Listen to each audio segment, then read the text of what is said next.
Hurry up.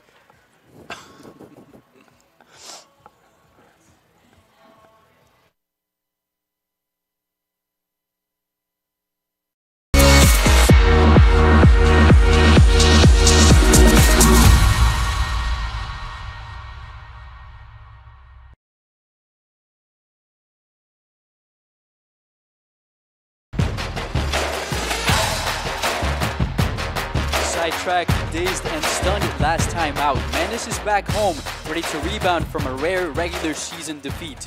But awaiting is a team with new ambition, brand, and personality. It is Springfield Athletic Soccer Club. The Monarchs will try to conquer the city of Des Moines tonight. It is pause on the pitch night at Valley Stadium, and a must-win for two teams with desire to be on top and be the top dog of the Heartland Division. Good evening and welcome to live coverage of the Des Moines Menace Soccer here on the Central Iowa Sports Network. I'm Juan Mendez alongside Justin Vorster. Very excited to bring you this game tonight from Valley Stadium here live on YouTube.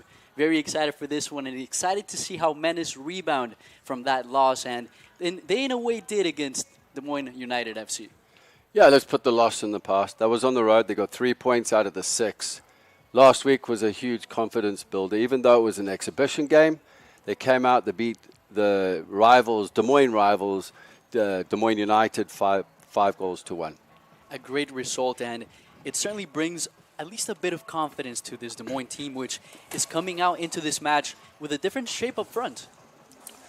Yeah, most definitely. They've got Harmon and Nanko. Harmon is going to be a key player. Nanko are the two up front in a 3-5-2 system.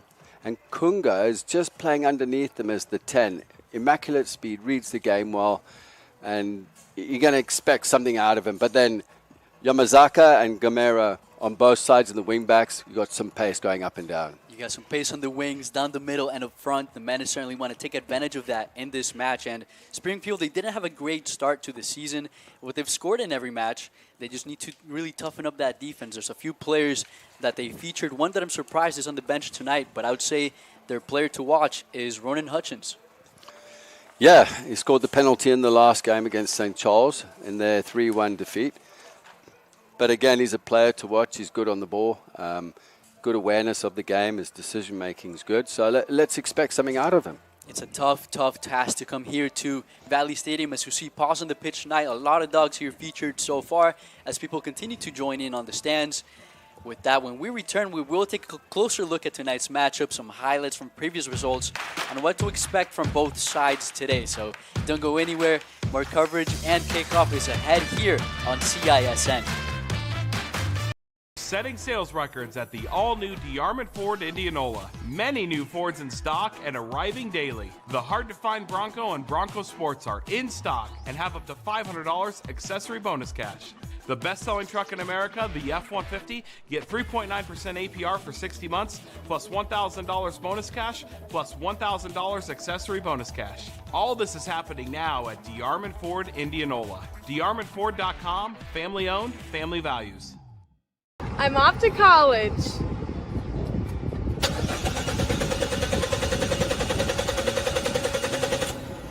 Oh, rats! Hi, Joe the Car Guy with a reminder. Before you send your kids off to school, set up an appointment with Westside Auto. We check everything from tires to belts, fluids, hoses, wipers, and lights. 44 inspection points to help prevent that oh rats moment for your students. Call us today to set up your appointment. We'll have your kids off to school saying, For the best, head west. Westside Auto. We all love a good win, however small or ordinary. Losing track of time, finding yourself with a few extra dollars in your pocket, soaking up the perfect Iowa day. These are the everyday delights and small victories that make us smile. These are the moments that connect us all as Iowans. And these are the moments that, more often than not, start with Iowa's farm families and the corn they're growing. Because when corn grows Iowa, Iowans win. Ever have one of those awkward moments when a business disappointed you? You got ripped off? Didn't get what you expected? The Better Business Bureau can help you avoid these uncomfortable situations. BBB accredited businesses are honest, ethical, and reviewed annually by the BBB. Don't experience another awkward moment with a bad business. Trust the ones that operate with integrity. Look for the BBB seal. It's the sign of a better business. And find a better business anytime at bbb.org. Hi, this is Chris from Fireplace Superstore. Spring will be here soon, and our selection of patio furniture is fantastic, but it won't be that way forever. If you want to get furniture for your deck this summer, come see us now. All the best brands and the best selection. And if you want a special order for this summer, we still have time to do that. Come see us now, Fireplace Superstore, 109th and Douglas in Urbandale.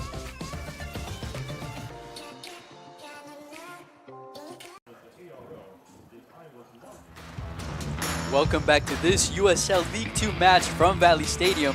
Kickoff is just minutes away. I'm Juan Mendez, joined by Justin Forster, getting ready as the Moines Menace host Springfield Athletic Club tonight on Pause on the Pitch night, as they're partnered with the Animal Rescue League of Iowa.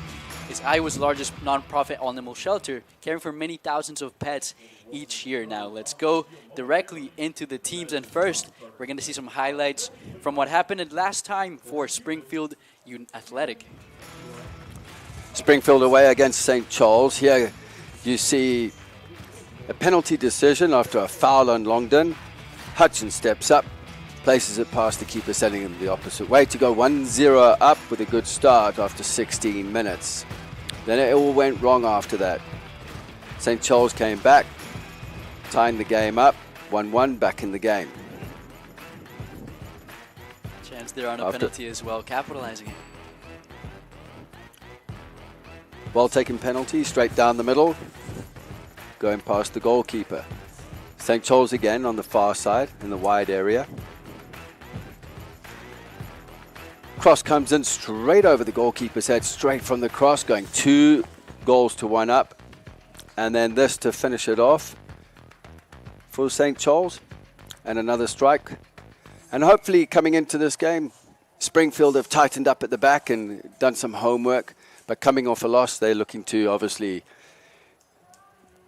bounce back from that and try and get a win on the road. Right, and as mentioned, they have scored in every match, but if they can tie in the defense against a very good offensive team here tonight, they might get an impressive result, and that's certainly what they want to do against a team that's really good in Menace that had a good result last weekend. Yes, they did, beating Des Moines United by 5-1. A great night from Valley Stadium there here in the first move. As you can see, a great ball played through by Spisa for Nanko to finish off, and Nanko's been unbelievable, hasn't he, so far? The second one, assist from Nanko to Gumero for the second goal. As you can see, look at Nanko down the right-hand side, just plays the ball in there for Gumero to place it into the top of the net. As you can see here, what a great finish with the defender coming across him. Third goal, Nziguzi just picking up the pieces, playing the ball in with the outside of his right foot, as you can see here as the ball came off Harmon. And then the fourth goal, the assist by Corey Cupid. Look at him inside, cutting over the defense with a pass for Harmon to run onto, placing it past the goalkeeper. Almedian goals there. Look at that composure. Then the fifth goal, Spisa playing the ball through again for Nziguzi. Look at the amount of space he has. He loves those moments in the game, and he could be a player to watch coming off the bench. Spicer had a great night on that match. With that, we're going to go into a quick break here, but all action is ahead as we near the opening whistle. So we'll see you in a moment here on the Central Iowa Sports Network. 1,300 vehicles on WauKeeChevy.com. Schottenkirk Chevy Waukee. If we don't have it, you can build it. Newly expanded service department means we're hiring. See the openings on WauKeeChevy.com. Schottenkirk Chevy Waukee. WauKeeChevy.com. Ever have one of those awkward moments when a business disappointed you? You got ripped off? Didn't get what you expected? The Better Business Bureau can help you avoid these uncomfortable situations. BBB accredited businesses are honest, ethical, and reviewed annually by the BBB. Don't experience another awkward moment with a bad business. Trust the ones that operate with integrity. Look for the BBB seal. It's the sign of a better business. And find a better business anytime at bbb.org. Free Godfather's Pizza begins with the download. Order through my new online ordering app and start earning free pizza and sides. It's easy. Download the Godfather's Pizza online ordering app today. Do it. For 75 years, Holt service trucks have hit the streets of central Iowa to help customers in need. It might be for plumbing, heating, cooling, a water heater, or the usual repairs and maintenance. We've done that with quality work from quality employees who bring passion and personality to the job. That's the whole difference. It gives me great pride to see how our company has grown from the seeds of success my grandfather planted in 1947. That's why more and more Central Iowans are saying, let Holt handle that. We all love a good win, however small or ordinary. Losing track of time, finding yourself with a few extra dollars in your pocket, soaking up the perfect Iowa day. These are the everyday delights and small victories that make us smile. These are the moments that connect us all as Iowans. And these are the moments that, more often than not, start with Iowa's farm families and the corn they're growing. Because when corn grows Iowa, Iowans will. Welcome back from Valley Stadium here as we run down the Springfield Athletic SC lineup. Jonathan Velasquez, Tristan Sandy, Anton Adua Amuvon, Yosef Al-Shubasi on the back line, Albert Nemako, the right back for the team, Ronan Hutchins, who we mentioned, Justin Milovanov, John Libino, Ismail Amiri, DeAndre Ford, and Pharrell Santel Fils. As we're about to hit the national anthem, those are the starters for Springfield, and now for Menace. I'll run through them really promptly here as well, as we do go into the national anthem. So with that, we will talk about them later. We will go a break here on the Central Iowa Sports Network. Stay tuned.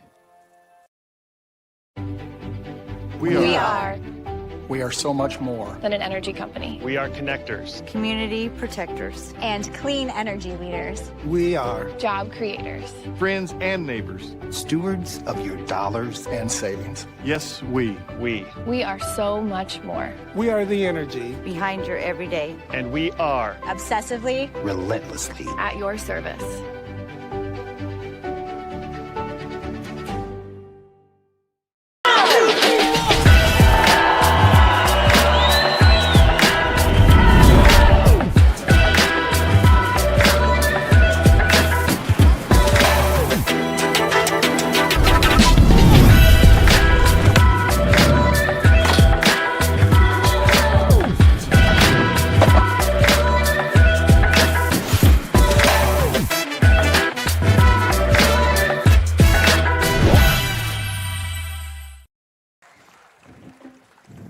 is time. Here is your starting lineup for the Des Moines Menace. The home team tonight on pause on the pitch night as the teams salute each other, ready to get in position for the match. Here you see Ryan Troutman in goal, Jesse Williams, Diego Konings, Alberto Suarez on the back. In the middle, Luka Nedic alongside Vicente Valor. Pushed up more forward is Lagos Kunga, and on the wings, Yamazaki, Gamero, Nanko, and Harmon will be up top and together joining that attacking force. Cupid, Ficula, Goldthorpe, and Sugusi, Spicer, Nico Torres, and Joey Petroni as substitute for this match. Teams do set into place. Looks like Springfield will be going from right to left as they get together. We see that Luka Nedic with the number 12 Menace on their traditional home jerseys from left to right as this Springfield team really wants to get a win tonight. You can see Goldthorpe's on the bench. He's been out of town. He was up at Hartford on trials there. They wanted to sign him. He decided he wanted to come back here to the Des Moines Menace and finish up his school year with the opportunity of going into the MLS draft. He's just a freshman. He's so young. He's about to be going to his sophomore season. Very young player, a lot of talent, a lot of time to go, but a great thing that he's being recognized in this way. He did feature in the USL League 2 Team of the Month. How about that? Yeah, and a great talent as well. He plays with confidence. As there's a sign, Big Dog SC. They're the fans of Des Moines Menace. That's the society, the Red Army as well, with the drums. It's their Menace team getting prepared for this match. Their traditional back line, and then the newly featured, as the season went on, it progressed into Yamazaki on the left wing back position, right wing back position with Adrian Gamero, as we see there. Pharrell Santel Phils, the striker for the Monarchs. Excited to see him play tonight. On the left side will be Adua Emovon on the left wing. A few players that haven't featured much as well. And Ismail Amiri will play in the middle alongside Tristan Sandy and Justin Milovanov. Looks like Hutchins, who usually plays in the middle or is in set piece duty, will play right wing on this formation as well. As there's Lagos Kunga. The men is very happy to have a player like him there on the pitch.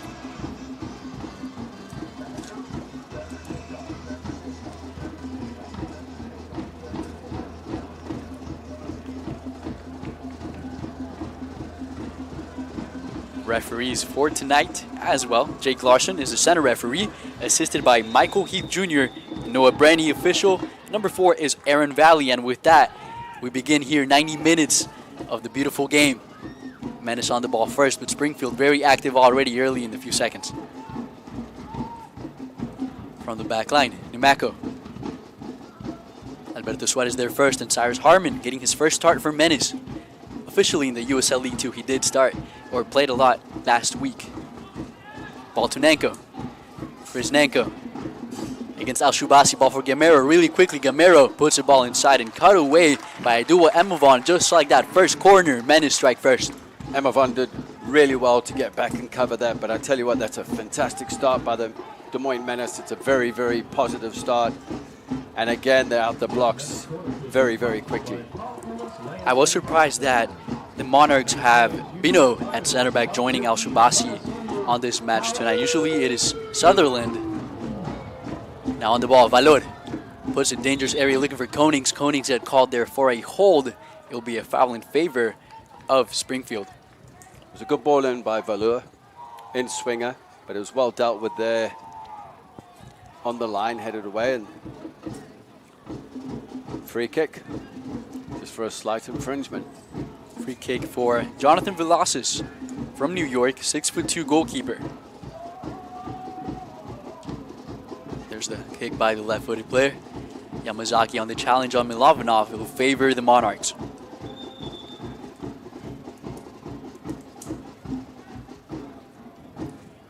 Now the Monarchs need to bring a lot of work from the midfield on this match, as they bring in forward as well in the middle. Hutchins likes to play up top, but also joining the middle as there's forward on the header. Gamero there on the jump. Forward back at it, wearing the pink boots.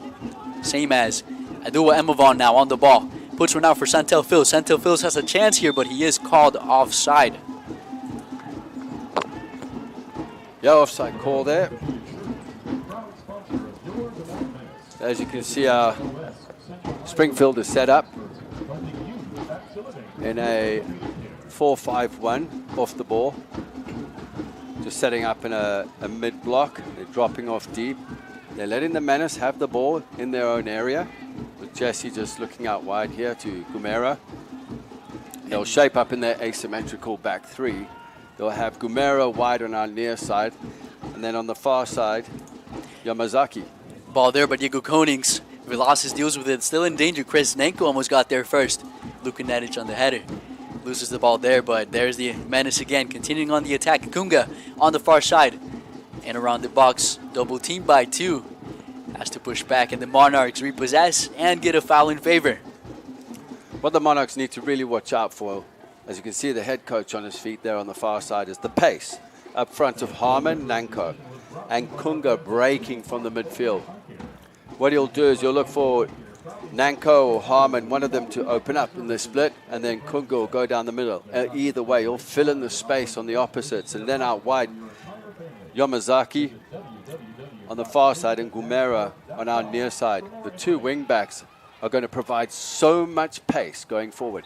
Ford there on the challenge, gets a header, and foul does go against him, but he did have a hard fall there as Valor joined him up in the challenge. But as you mentioned, it is an interesting shape by Springfield, who usually play about a 4-3-3. This time a heavier midfield. Tristan Sandy, their captain, left-footed player. He would also, the number 6, he joins a lot on defense, and he will drop back, as we see here on the replay. Suarez puts it up, and then challenge there on Ford. Just a bad fall by him winning that header, but play does resume. Valor on the ball now. Floating one for Yamazaki. Yamazaki is getting there, closing up and in. Yamazaki has a chance here.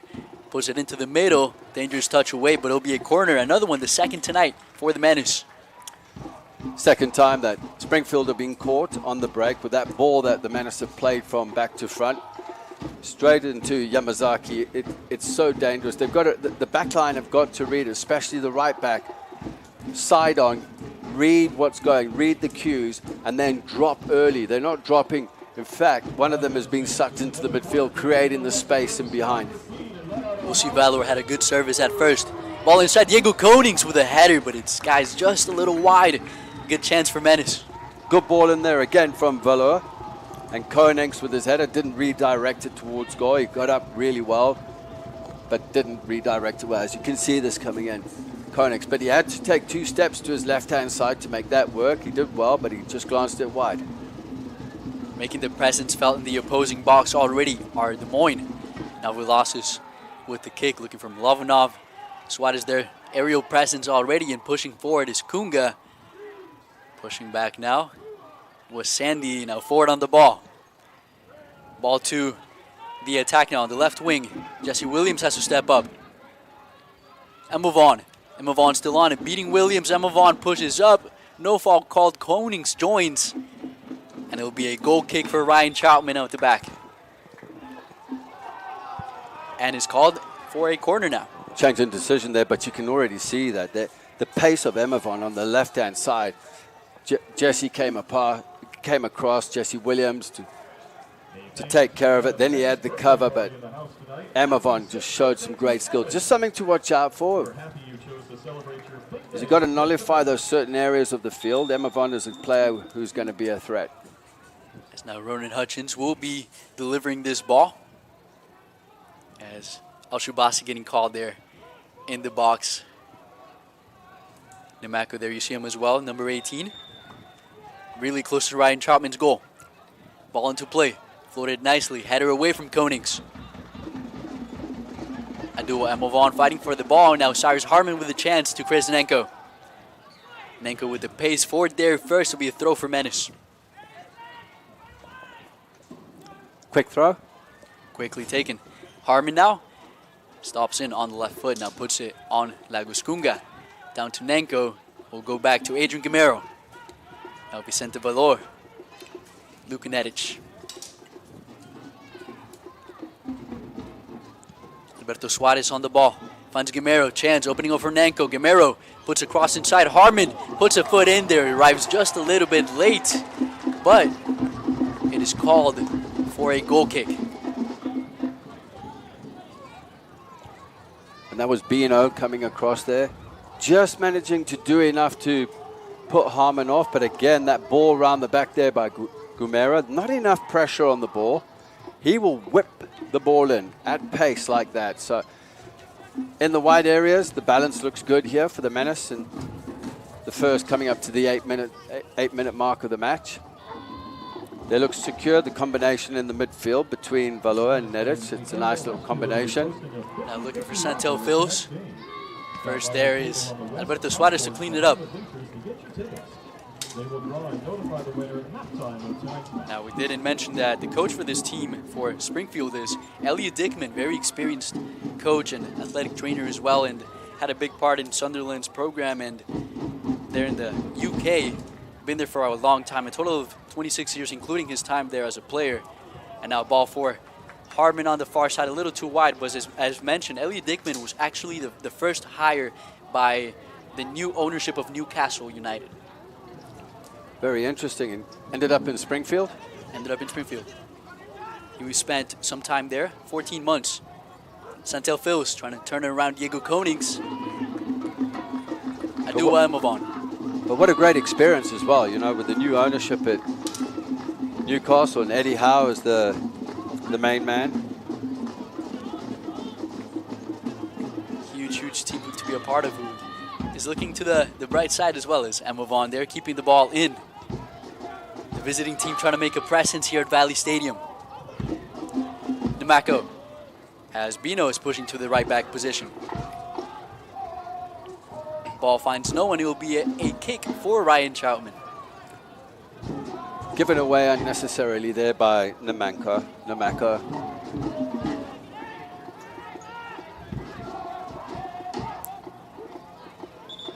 There's the ball in.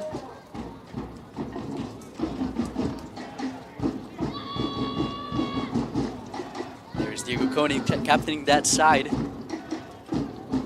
And the captain for Springfield is Sandy, who is actually playing more of a center back role actually in this match. Now this is very interesting here, looking at the shape of the ball. Milovanov has dropped in deep, so it's a back five. He's got on the half turn, watching Kunga as the ball's played forward, because Kunga's taken up a high line. And then man on man at the back. Nanko on the chance, left-footed shot. Doesn't connect with it as he wanted. Opportunity there again for Menace. And it's really interesting. Al-Shubasi, who usually starts at left center back for them, he is playing left back in this position, and he has played it before. The left-footed player there, very tall standing, has the frame of a center back, but very defensive what they're doing here tonight. Yeah, and you can see that the coach has done his job. He's had a look at the Menace and he's trying to match players up. And players should be very versatile with positions, at least play 2 or 3 positions. He could be matching up with pace as well. Here's Al-Shubasi. Long ball for Santel Fils. Diego Konings there on the battle. Fils gets a bit of a push and there is called for the foul. Konings just taking it as quick free kick was played by Williams into Valur, but Koenig just took that well as he was pressed by Ford.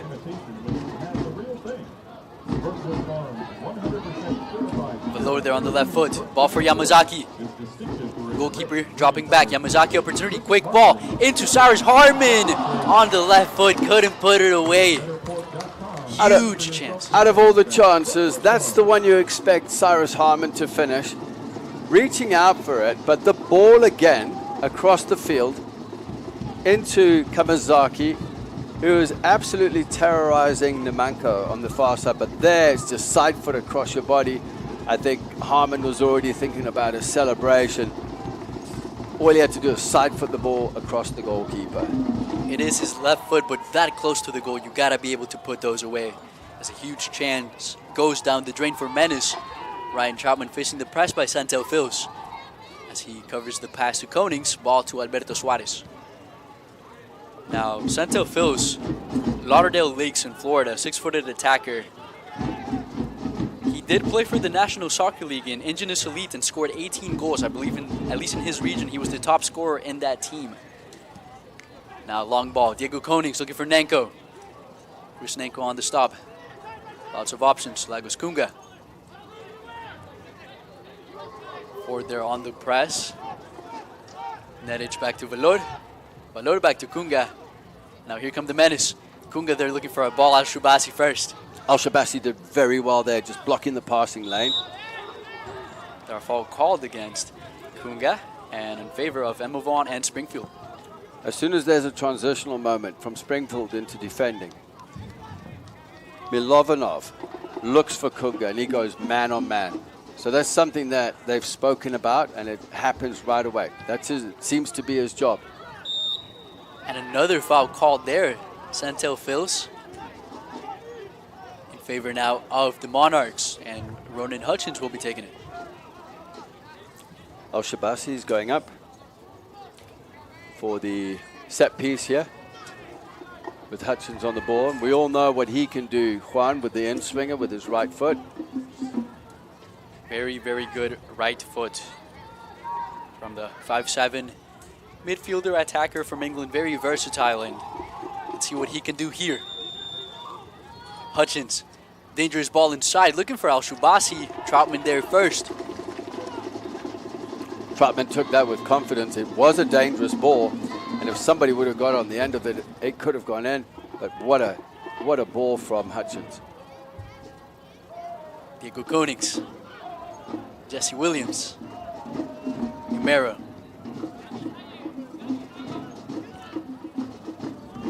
Springfield, as you saw there, kind of patient, waiting for a mistake, waiting for a pass, not quite connecting, but you see the top three line of men is waiting for a ball, eager to get on a run as Nanko has it. Back to Gamero, and now Valor opens up. Forward on the press, Valor still in possession, facing a bit of a shove there, but after all, it will be a corner, a third one for the Moines.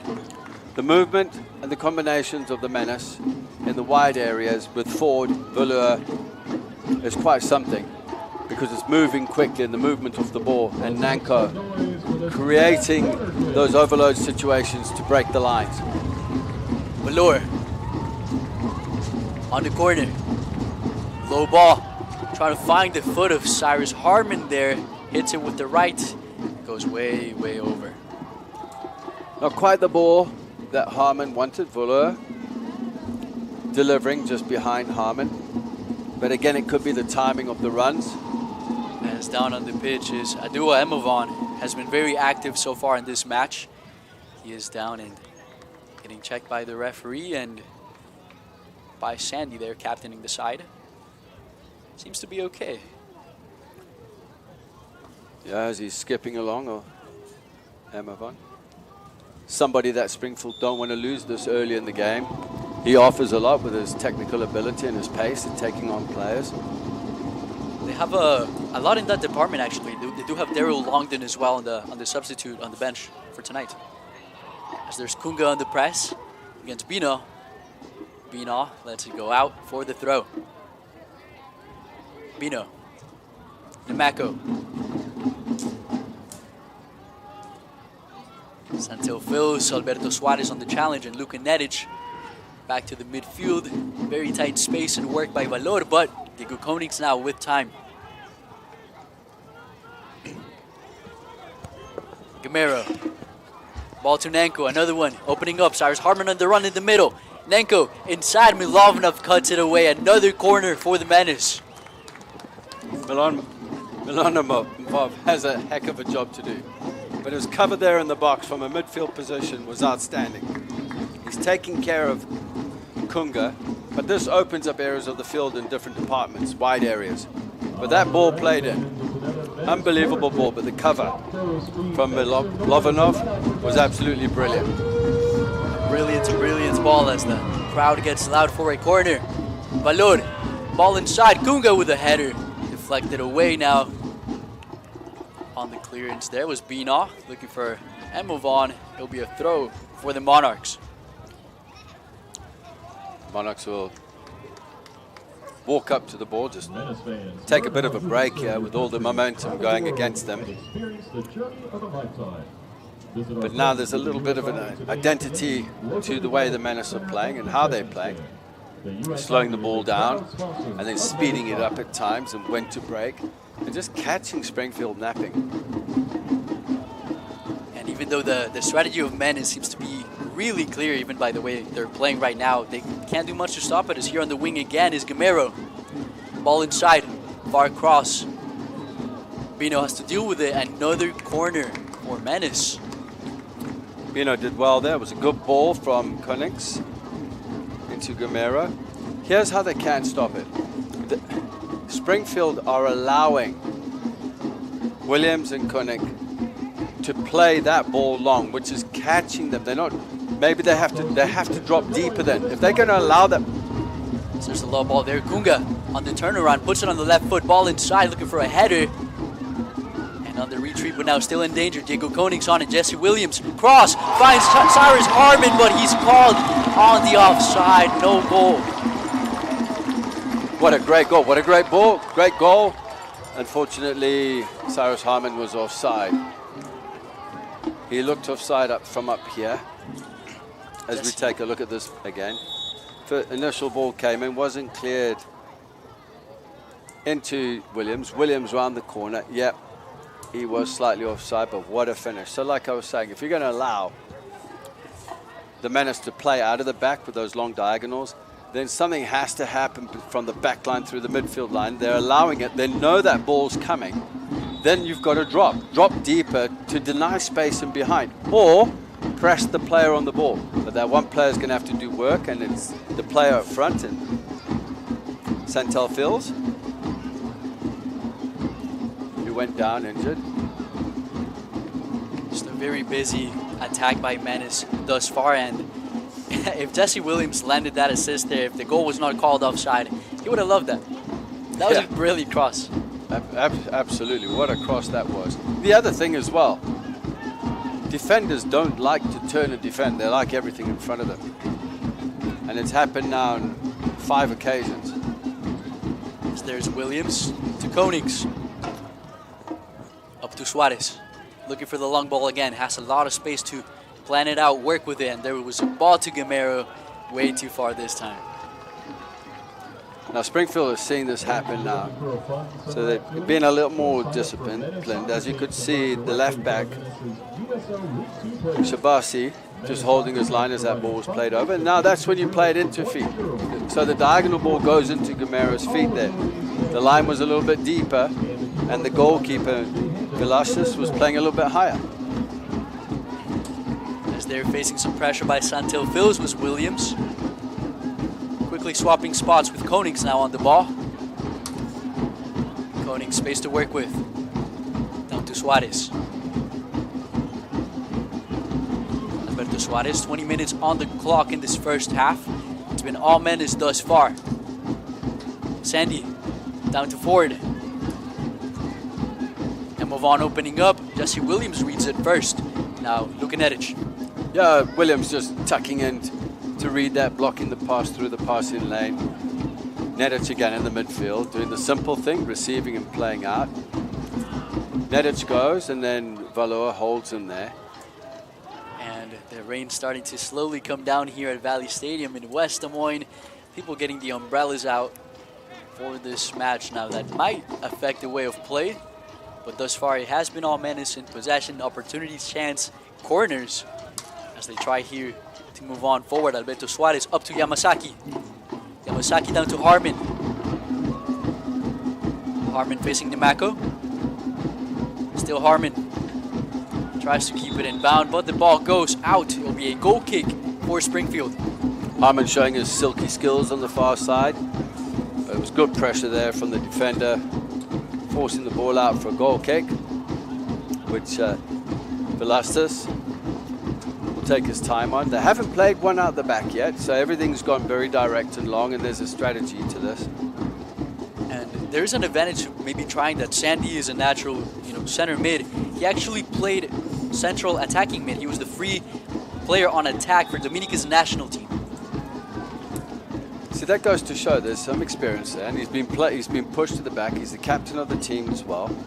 He's at the back, so he's leading from the back line, and there's a reason why he's there, is to take care of this attacking threat from the Menace. He did have 3 caps with that team, the Dominica's team in the World Cup qualifiers, and was in the Sunderland Academy as well, and has some good experience there. Good captain to have at the back. We'll see how his match goes on throughout the night, but really good player there in the back line. Yeah, it'll be very interesting, and you can see that Milovanov is still sitting deep just in front of Kunga. He's watching him all the time. He's checking his shoulder. He's doing a good job, and he's going with him now. Gomero cutting inside. Opportunity for Harmon opening up. Kunga there on the right side. Kunga couldn't handle it with the left foot. There will be a goal kick for Velasquez. Gomero, he could have carried on there, because now with that run from Kunga, he's drawn Milovanov out of position, so it's opened up the gap. So now there's a big gap between Bino and Shabasi and Sandy, because the split. Gomero carries on his run. He's going direct to goal. It's opened up for him. So quick, so prompt to see those spaces, and no hesitation, run at them. That's what Dean Johnson likes about Gomero, Yamazaki. They play really similar on the opposite wings. And also, if you're going to go man-on-man with one player, somebody has to drop and tuck in, whether it be Ford, Amiri, they have to do the job, or is it Hutchins on the far side coming into the midfield? Because by doing that, Milovanov, who would sit in the midfield, is now being pulled out of position, and the gaps will start to open up. So he does his job, everyone else has to do theirs.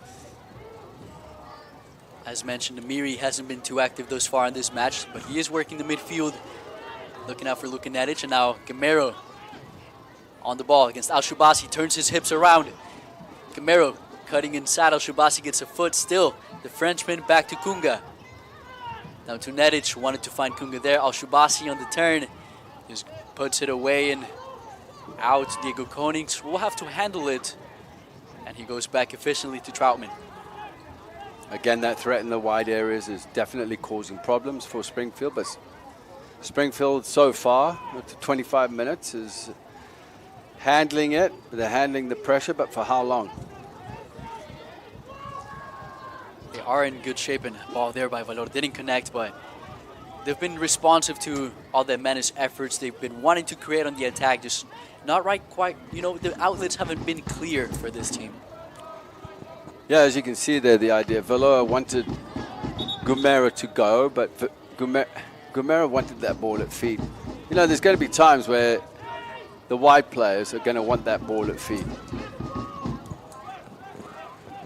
Monarchs, who are coming into this match with a very defensive shape, can expect probably Longden to come in early in the second half, as there's a ball from Alberto Suarez. Gomero, will he get there? Not quite. It'll be a goal kick, another one for Velasquez, but the Menace continue with the long ball, the width on the play. The chances are getting there, but not quite the goal yet. Yeah, and as you can see in that ball, just with a slight bit of rain, how it skipped off the turf. And it'll add a little bit to the game, even attacking the ball, coming into you, the defenders, it's getting the body behind the ball. But now so far the attacks have gone into the wide areas. Certainly through the feet of Yamazaki, Gomero, but there's still that trident up top. Very pacey, very shifty. It's been the common pattern so far. As there's Gomero again. Nedic. Sandy, watching Sandy out of your picture, just leading the line there. When players go into offside positions, he's passing them on into the offside position. Kunga against Ford. Has Konings in the middle. Finds him around, ball to Suarez. Yamazaki now. Dropping back was Hutchins there. Menace taking its time. Diego Konings now. Looking down and finding Gomero. Gomero inside. Goes around the player. Gomero all inside again, and back on the clearance ball for Kunga. Kunga around, shifts inside. Which way is he going to go? Lagos Kunga continues. Up in the box, dangerous, puts a pass, but didn't get to Harmon. And now Santil Phils fighting for the ball. Diego Konings will win it this time. Konings did really well there. Kunga had the option at the top of the penalty area of Valur. Didn't pull the trigger early enough. He was looking to get that ball into the opposite wide area. Here's Nanko against Al-Shubasi. Nanko's ball didn't find Harmon, but Yamazaki is on the far side. Drops back to Suarez. Look how high the back line is now for the Menace. Williams with a shot, very ambitious. Wasted chance for Menace. He had the option out to his right-hand side with Gumera, who was ready, one touch, and he's slinging that ball. And the deliveries from Gumera have been absolutely fantastic. A technical show so far. It just takes number 9 to get ahead in their position for it. That's, knowing your teammates too, expecting, okay, I know Gumero's ball. I know what they look like, how they curl. I got to be there. Yeah, we saw these patterns in training last night. It was continuous and until the detail was there. It is working. They are getting the ball wide, and this is something that Springfield want to do. Ball for Nanko is offside there, as you can see it shaping up for a pass, but a little too late on it. Yeah, just slightly offside, and eagerness within the attacking players for the Menace, trying to get into those areas early, maybe too early, and caught in offside decisions. As we approach 30 minutes in this match, a lot of action, Menace, a lot of chances. A goal was called offside away, a Cyrus Harmon header. Apart from that, it's been all for the home side of Santil Phils, putting up some pressure, but Diego Konings, he's been very solid all through the season, but tonight he also continues to do that. Yeah, leading from the back, captain of the side. And Gumera just holding it up here, showing great skill. I'm not a fan of that square ball that was intercepted, but luckily winning it back. Kunga to Harmon, Sandy there on the header, Chris Nanko. Milovanov, Nedic fighting forward, and now Hutchins on the ball. Puts it to Santel Phils. Williams arriving late to that on the challenge, gets called for a foul. Fans don't like it. Looks like Larson's pulling out the yellow card. There it is. He is tall. Gets the yellow on Jesse Williams. As we see there, he gets the call on the replay as well. It was a hard challenge. Yeah, when you look at this, Jesse Williams coming in from the blind side as the ball was played in to the feet of Santa Phil's. And yeah, I would agree with Larson. It is a foul. But Williams has to be careful now. He's on a yellow. Sandy on set piece duty this time. Hutchings nearby, watching things unfold around the 20-yard line. Referee giving everybody a talk. Will be Sandy with the left foot. Looking for Al-Shubasi. There's a ball floated. Namako, but first was Alberto Suarez on it. Hutchins now rotating back to Bino. Bino looking for Amiri. Suarez has to clear it again. Didn't quite get a hold of it. First initial clearance was good. Good header out of the box. Was picked up again on the outs, on the wide areas there by Springfield. And yeah, he didn't quite clear his lines. And now the Monarchs spending some time in the opposing third. It hasn't happened much in this half thus far. There's Hutchins with the turn. Ball does go out for a goal for Ryan Troutman. Good idea with there. Great technique. Hutchins taking the ball on the volley on his right foot on the right side and just directing it around the defender. Did really well there. 30 minutes passed. We're about 31 into this half. Now Jesse Williams looking again at the trident up top, finding Nanko dispossessed by Sandy there. Sandy just did enough just enough there on Nanko with the pressure. And move on the ball fighting Williams. Has to give it for a throw. I thought Williams was going to keep that and go back into Konings. Konings could see forward.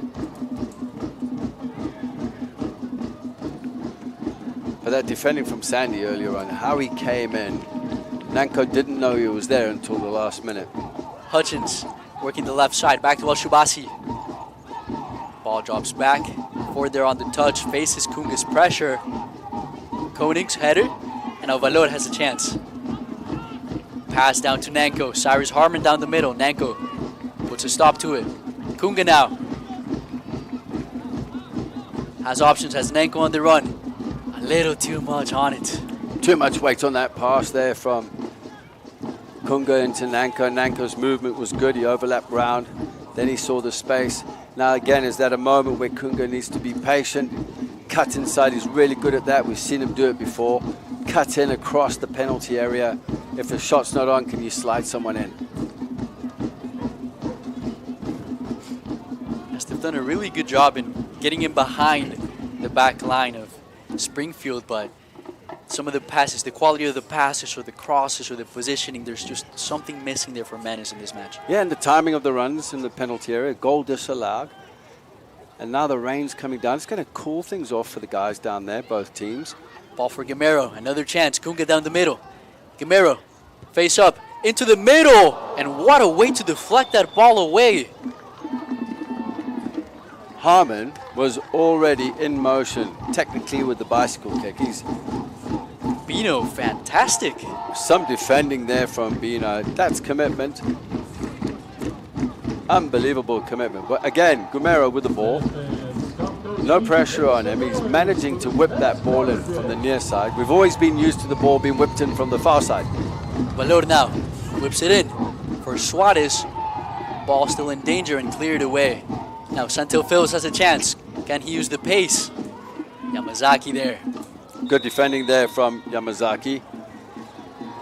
Earning a free kick from an infringement from Santa Fe.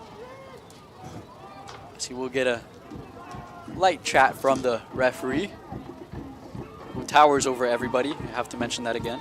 As you can see, Larson has told Santa Fe, that's the third one. First, he's pointing to the areas where he's acknowledging it. And Santa Fe is lucky he didn't get a yellow card. Very lucky there. Unnecessary push, clearly after the play was already out of his mind and the attack. Now Konings recycling for Menace. Here's Williams. Gamero steps in, beating El Shubasi. Gamero, ball inside. Cyrus Harmon, another chance goes down the drain. Another chance goes begging, and again, Gamero inviting El Shubasi in to challenge him. El Shubasi diving in. Gamero going inside and out, whipping that ball in again. One has got to go in the back of the net. The longer it carries on right now will allow Springfield into the game. We've seen this before. Just a sense of frustration, but this is where the characters and personalities will come in, Juan, and being a little more patient.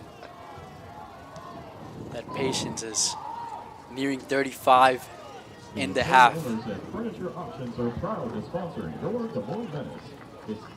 On the throw are the Monarchs.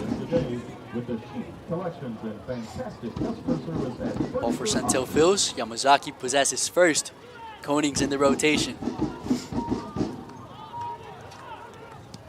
Ball. Cyrus Harmon tries to stop it there, couldn't do it on time, as things up top do look good for Menace. They can get there, but do you expect a substitution maybe early in the second half? Yeah, I expect a substitution. Probably it won't happen at halftime. I think the Menace are playing really well. They're organized. They're getting into areas. They're just not clinical in front of goal at the moment. And hopefully it doesn't cost them later on. Just looking at a couple of things here on the back line for Springfield. Bino and Namako look like they've switched. Namako has come into center, right center back. And maybe because Bino can match pace out on the far side. Trying to do that with Yamazaki and Luka Nedic down the wing. As a late challenge there arrived, and it does get the call in favor of Menace. Will be a set piece, a free kick for Des Moines. Lovanov called for that and gets the yellow. See the run there from Nedic. Doesn't do that too often. So breaking from the midfield as well. When you look at this, so the ball played in. Yamazaki cutting in. Nedic's run. He's not being tracked. Then comes across Milovanov. And you've got to track your players. You've got to get into starting positions earlier. You've got to check your shoulder. But the Menace are moving and attacking at such a pace that is really causing problems for Springfield. Lovanov, who played for Springfield last year, 11 appearances, had 2 goals and an assist as well, and he is going to play at UMass Lowell next season. Now Valor on the set piece. A lot of bodies for Menace in the box. Valor, ball inside, finding a header, but the header goes wide. I think it was Alberto Suarez on the chance. Yeah, it was Suarez with Koenig just in behind him, and another chance, free header, just going over the crossbar. One has got to fall right. As you look at this again, Valor, great ball in, just glancing over. No pressure, not picked up.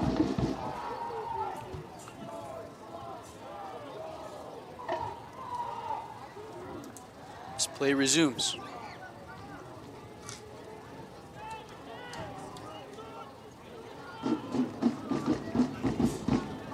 Jesse Williams. To Konings. You can hear the drums at Valley. Suarez. Back to Williams with time. Crawling into the space of the Monarchs. Ball floated. Nemako on the touch. No foul called there on Milovanov. Back to Konings. Nedic is also starting to break the line now with Valor just sitting as the lone 6 at this point. Kunga on the ball, too much on it for Harmon, and maybe Kunga is very used to playing up top. He has definitely getting behind, find the ball all the way directly from the back line. How do you feel about that? I had a conversation with him on Friday, and he said he's going to be probably playing in the 10. He said it's a position he hasn't played in a while, but has played it, so he's familiar with the position. I do like him there because it gives him options on the break to break from the midfield with pace. But Milovanov has got a close eye on him at this point, and Milovanov got the yellow card earlier with the tackle on Nedic when he was brought across. Now chance, Amiri. Amiri has space to work with. To Hutchins. Hutchins inside, deflected. Troutman palms it away. Luka Nedic has to clear it. And now, here come the Menace. There's Harmon. There's Kunga with the pace. That goes Kunga against Bino. Shields him away. I would think he would continue and play, but a foul is called. Bino will get called for the yellow. So Bino gets the yellow card there. And again, the pace. Sandy telling him it was shoulder, but as you see this, look at that little touch there from Harmon, playing Kunga in. And look at that. Yeah, I mean, there's a bit of both in that. Smartly done there, trying to match the pace of Kunga, who was running down and could have had a big chance there on his left foot too. And that was the break I was talking to you about, the break from the midfield, and combining. There's such a good understanding and a relationship and combinations with those three, Nanko, Harmon, and Kunga. Springfield has done really good in giving very little space to Menace when they swarm their side. Now, Valor, ball inside, Diego Suarez. Alberto Suarez had a chance there on the right foot, could have got his first goal of the season. Again, completely unmarked. I'm surprised at that. He lost his marker. Probably didn't realize how much space he had. It looked easy from up here, but he was reaching out. But look at the delivery again from Valor. He got away from his marker. He didn't open his hips enough. I'm surprised Velocious didn't come out to get that. It was in his territory. I thought it was Diego Konings for a second. He was way on the other post, but Alberto Suarez finding his way in the box there.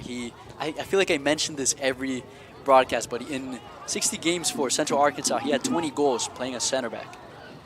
Just possibly on the set pieces. Possibly the positioning, finding those spaces, very natural to him. As here comes Yamazaki. He gets there in time. Left-footed ball, finding Nanko.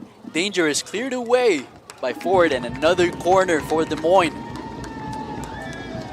So Kunga, just before that, after he played the ball out wide to Yamazaki, he's finding pockets of space now between the lines because he's not being picked up. Quickly taken. Valor, a little closer this time. Valor, ball for Konings. Nothing there. Cleared away by Emovon, and now throw for Menace. 42 minutes in the half. Nettage back to Troutman. Springfield's line has dropped a little bit deeper now. They're a lot more compact. Not allowing that diagonal ball to be played in. This allows the Menace to push up more from the back with Konix, Jesse, Williams, and Suarez on the far side. Valor tries to get a ball up and forward. Hutchins gets it and just pushes it away. Springfield will be happy to go into the half at 0-0 just to have a break and then come out with a plan in the second half, which I'm sure they will. They'll get organized again. They've got a good coach with lots of experience. Very curious to see how they do come out as Numako there on the header. Amiri takes a little long on the ball. Amiri still on it. Continues to be on it. Ball from Lovanov. Harmon there first. Valor looking for a connection with Nenko. Nothing on it. Velas is now on the ball. Valor's like, he's a step ahead here when he's seeing the passes. Awareness and decision making is good. Some of the players are making his pass look bad because that's the option. He's reading it. He's reading the game in that way.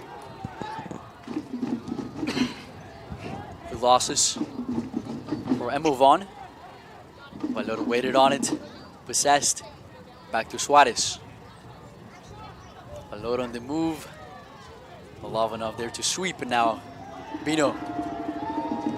Lovanov was looking for a pass there, and Menace always stepping first on those passes, the interceptions, and Harmon has a chance. Ball to Nenko. Kunga on the opposite side. Nenko shifting inside, shot blocked by Al-Shubasi. Gamero on the turn. Gamero wanted the ball earlier from Nanko, didn't get it. Nanko shoots, it was blocked. And then a wild swing at the ball from Gamero. I expected him just to keep the ball there because he was off balance, didn't get his hips around the ball. It was just a wild swing. He could have, outside of the foot, brought it back out and rebuilt again.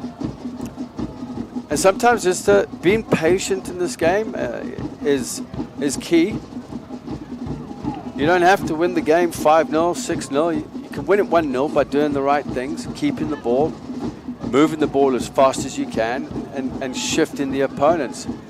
You can rest in possession when you need to, and then you can speed up the game in possession when you want to break the lines.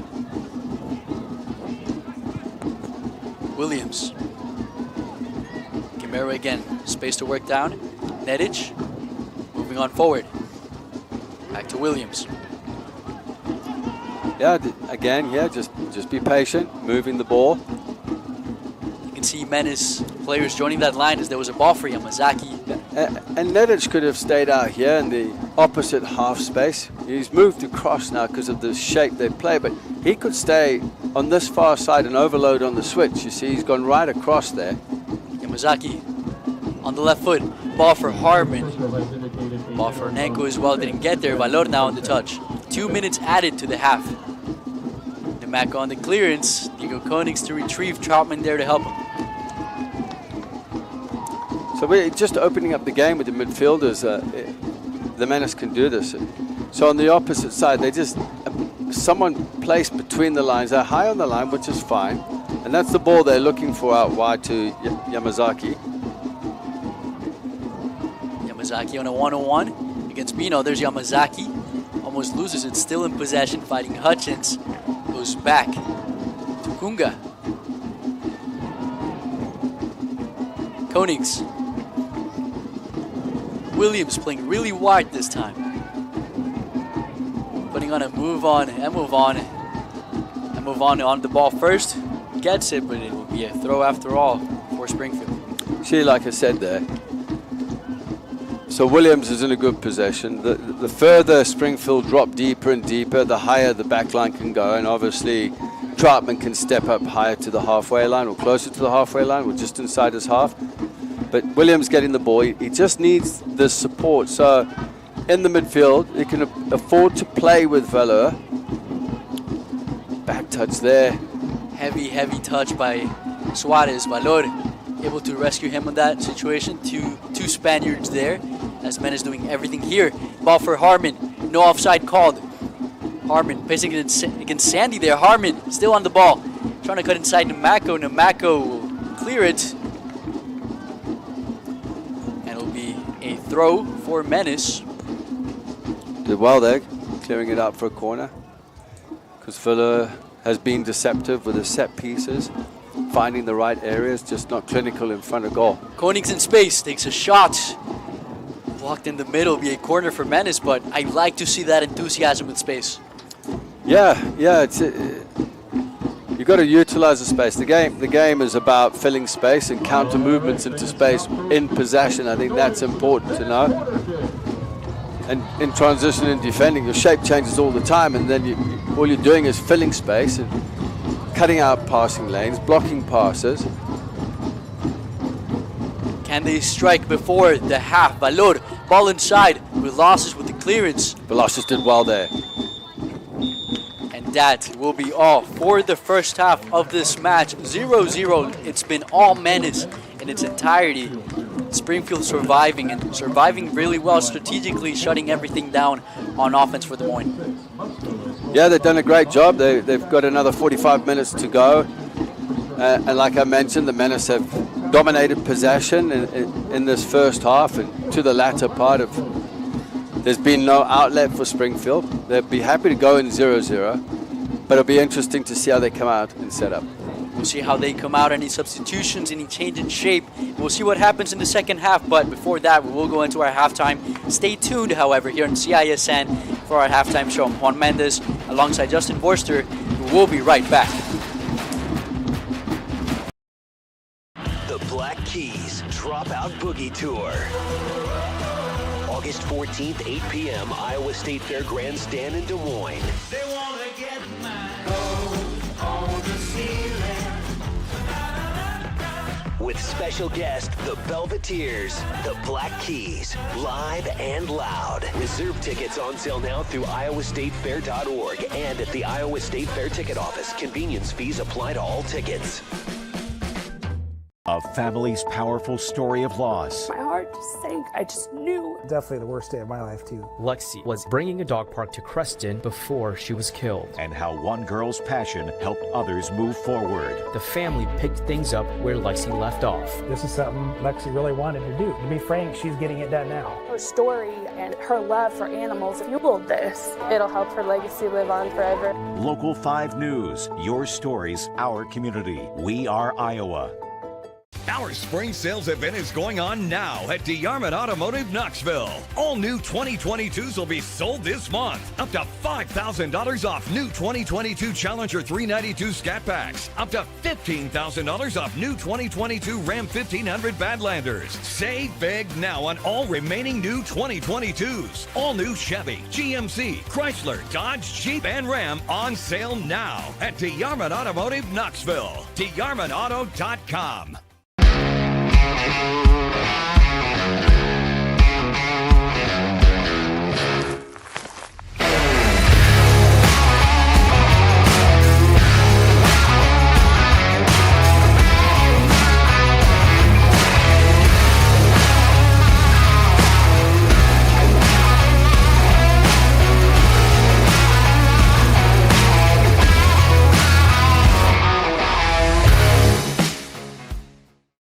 The Chicken in Orilla is a classic roadhouse joint serving chicken any way you want. All hand-cut, hand-breaded, and 100% satisfying. Chicken, just like your mama used to make. Bring the whole fam for all their favorites, and chicken so good you'll know why we could only call ourselves the Chicken. In the middle of nowhere, but just minutes from everywhere.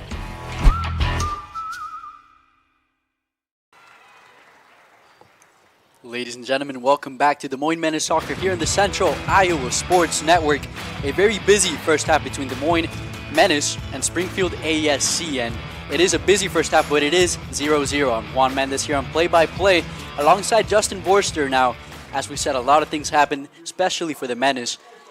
How can we recap this first half? Goals. We need goals. Menace need goals. They've had chances. Harmon had one disallowed, and for offside, actually. But the more it goes on, and the more you carry on like this, it takes one chance for Springfield. Springfield have defended well. Like, determination and commitment in the box has been fantastic. The Menace need to keep the ball into the wide areas, but on the opposite. So when the ball's switched, Nedets can move into one side of the half space, or maybe make the change and bring on the creative player. They can. A lot of things could happen, and as you said, the shape, it has been working really well defensively for the Springfield side, and we'll see if they maybe come out more aggressive, but we'll see what happens, because the highlights that we'll see now have been all Menace in this first half now. We will break them down, and Menace, a lot of chances, as you said, and offside as well. Very, very busy. And what do you think Dean Johnson has to say about this first half? I think he's going to say the same thing. Everything's going right. Everything's to plan. The press is good. They're filling space going forward. The back line are deep inside Springfield's half. It's just to be a little more clinical in front of goal. He's got Goldthorpe on the bench. He's itching to come back in, and he could be the option. You making it, if you make that attacking change, and I think he might come in. Valeur, sit, or Neddet sit. One of them come out because they're two whole defensive midfielders. One of them can come out, put Goldthorpe in, split them in the half spaces around the penalty area, and then the switches are quick and the combinations are quick. Very much. And Zaguzzi as well, another great option for Menace, who likes to arrive in late when people are tired, capitalize on the match. But that is a good call. It is the more likely thing to happen. And Zaguzzi, he'll come in probably around 20 minutes to go in the match, and that's where it really opens up, and the opponents are tired because they don't know much about him, and he'll kill them with pace as well. He's got just as much pace as anybody in that team, and we'll see who is replaced. I mean, Harmon had a lot of chances. That the first one really early with the right foot, could have finished that one and put it away. It has been a good showing so far for Menace, who just really want to bounce back with 3 points after the defeat against Chicago City. Well, you can see it here. They're itching. You can see the players are playing with character and personality. But credit to Springfield. You've got to look at them as well. They were defending high, and they were caught on the break every time. And those were the moments where the Menace should have been more clinical. They've figured it out. They've dropped off deeper. Yes, the Menace have had chances, but Springfield have made it more difficult for the Menace to break them down once they've dropped deep. They don't have any outlet problems, and I think that's really been the issue for Springfield. That is right, as we will have highlights for you back in the second break with Adam Juan Mendes on play-by-play alongside Justin Vorster. We will be back here from Valley Stadium on the Central Iowa Sports Network.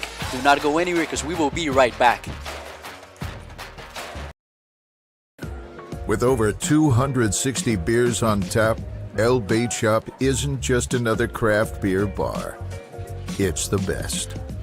Beer lovers know El Bait Shop, 200 Southwest 2nd, Des Moines. Missing a quality, home-cooked meal? You know, the kind Mom used to make? Lucky for you, we found her recipe book. Welcome to the High Life. Welcome to the Champagne of Bars. When I think about the Mini Pitch Initiative, I think about creating equal access to allow youth to have confidence in themselves, to develop teamwork. For me, sports were always a huge part of my life, and I want other people to have that same experience that I did. When you revitalize space in the community, you're able to allow people to come together. We've worked really hard with the U.S. Soccer Foundation over the past couple years and bringing pitches all over the country. We're really proud of being able to create spaces for kids to play and grow. At the end of the day, soccer is just a conduit. It's allowing kids to develop and give them the tools that they need for life. That's what soccer means to me.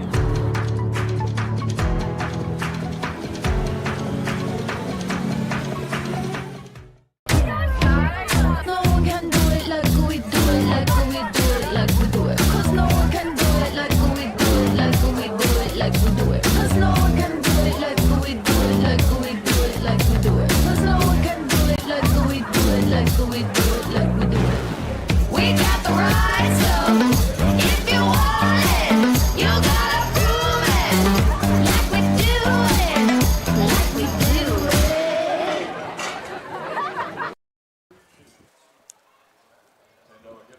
Welcome everybody again to Valley Stadium for Pause on the Pitch night. Thank you for tuning in to the Central Iowa Sports Network, and with that, let's get straight to the first half highlights. Very busy, as we said, and a huge chance opening up for Menace's opportunity here as they were on the attack. There was Konings, there was Williams, there was Harmon on the header, but he was called offside. Yeah, and as you can see here, the free kick, Valeur, great technique, whipping the ball in just over the crossbar there. There was Suarez, and another chance there for Menace arriving on the right side. Gamero, ball inside, and what a brilliant way to sleep the ball on the foot by Bino. Correct defending there from Bino. Here's the chance for Springfield in the first half. Difficult ball to deal with. Menace didn't quite clear the lines, and we missed the rebound off that, which was actually cleared off the line. Yes, as Troutman, that's the most he has been tested in this first half, and as we saw, highlights could have arrived there for Des Moines, as Harmon had a chance also early, the header getting called offside. It's been a tough match for Des Moines in trying to figure out those channels, those situations, and how to get to them. We spoke here a little bit on the break as well on how Goldthorpe could maybe impact the second half. We'll see if that's a move that's desired early on, as we do see him warming up at the moment. We will make sure to certainly update you if he is coming into this match, as he's likely the more familiar face outside of Des Moines that people see into this team. Yeah, Goldthorpe got loads of experience. He's warming up there with Matt, the assistant coach. Also an Aston Villa fan. I had to throw that in. Corey Cupid is warming up. I understand Goldthorpe coming into the game. The question is, out of the three up front, where's the changes? Is Chris Nanko coming off? Is Harmon coming off? Your attacking options. Kunga's staying. Yes. You can't take him off. Is Goldthorpe going to go as the 9? This will be very, very interesting. And then obviously Corey Cupid, unless there's an injury somewhere. In the wide areas, I mean, Yamazaki and Gumero are playing really well. So those are the wide options. Is it at the back? So that would be interesting. That would be, as it would be an interesting change. Certainly more defensive. Cupid does have an assist in the season, crossing the ball inside, but the real danger we've seen comes from Yamazaki getting in behind in the flank. And we'll see what results from that. But as we see here, Maniac, the mascot for Menace, we will go into one more break here. And halftime, we'll be back with some more information and what to expect in the second half, some analysis on that as well. So stay tuned here from Valley Stadium, as we will be right back.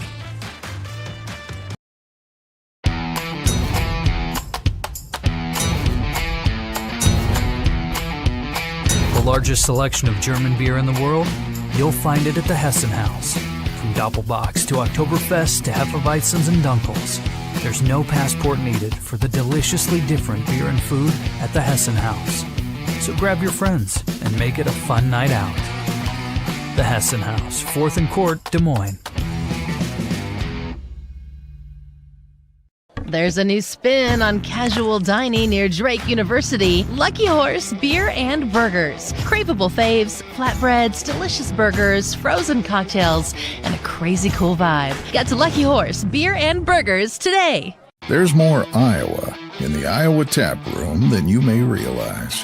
Housed in a building nearly as old as Iowa itself, the Iowa Tap Room greets you with a harvest of 120 Iowa craft beers on tap from all corners of the state. And the food doesn't get much more Iowa than this. The Iowa Tap Room, all Iowa beer, one amazing place.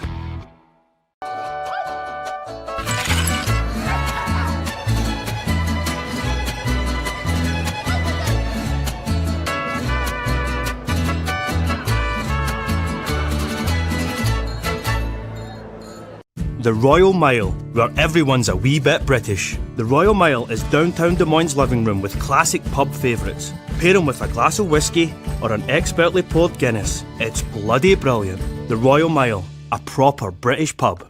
Not too many places hit all the right notes. But when it comes to great atmosphere and delicious scratch-made food, Truman's is the name to know. Game days are for Chiefs fans, but every day is for the food fans. Truman's, get to know us by name. It takes a village to empower a young person to achieve their full potential. Yet today in America, 1 in 3 kids are growing up without a mentor. Together, we can change this. You can be that someone for a young person by becoming a mentor. Join the village. Big brothers, big sisters. Become a big today.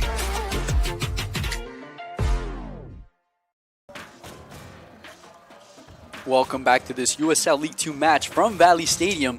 Kickoff for the second half is just minutes away in the 0-0 match thus far. I'm Juan Mendez alongside Justin Borster, getting ready for action once again between these two teams as Menace have some substitutions there in the works at the moment. Players are getting slightly ready to come back there, as you see in the far left side.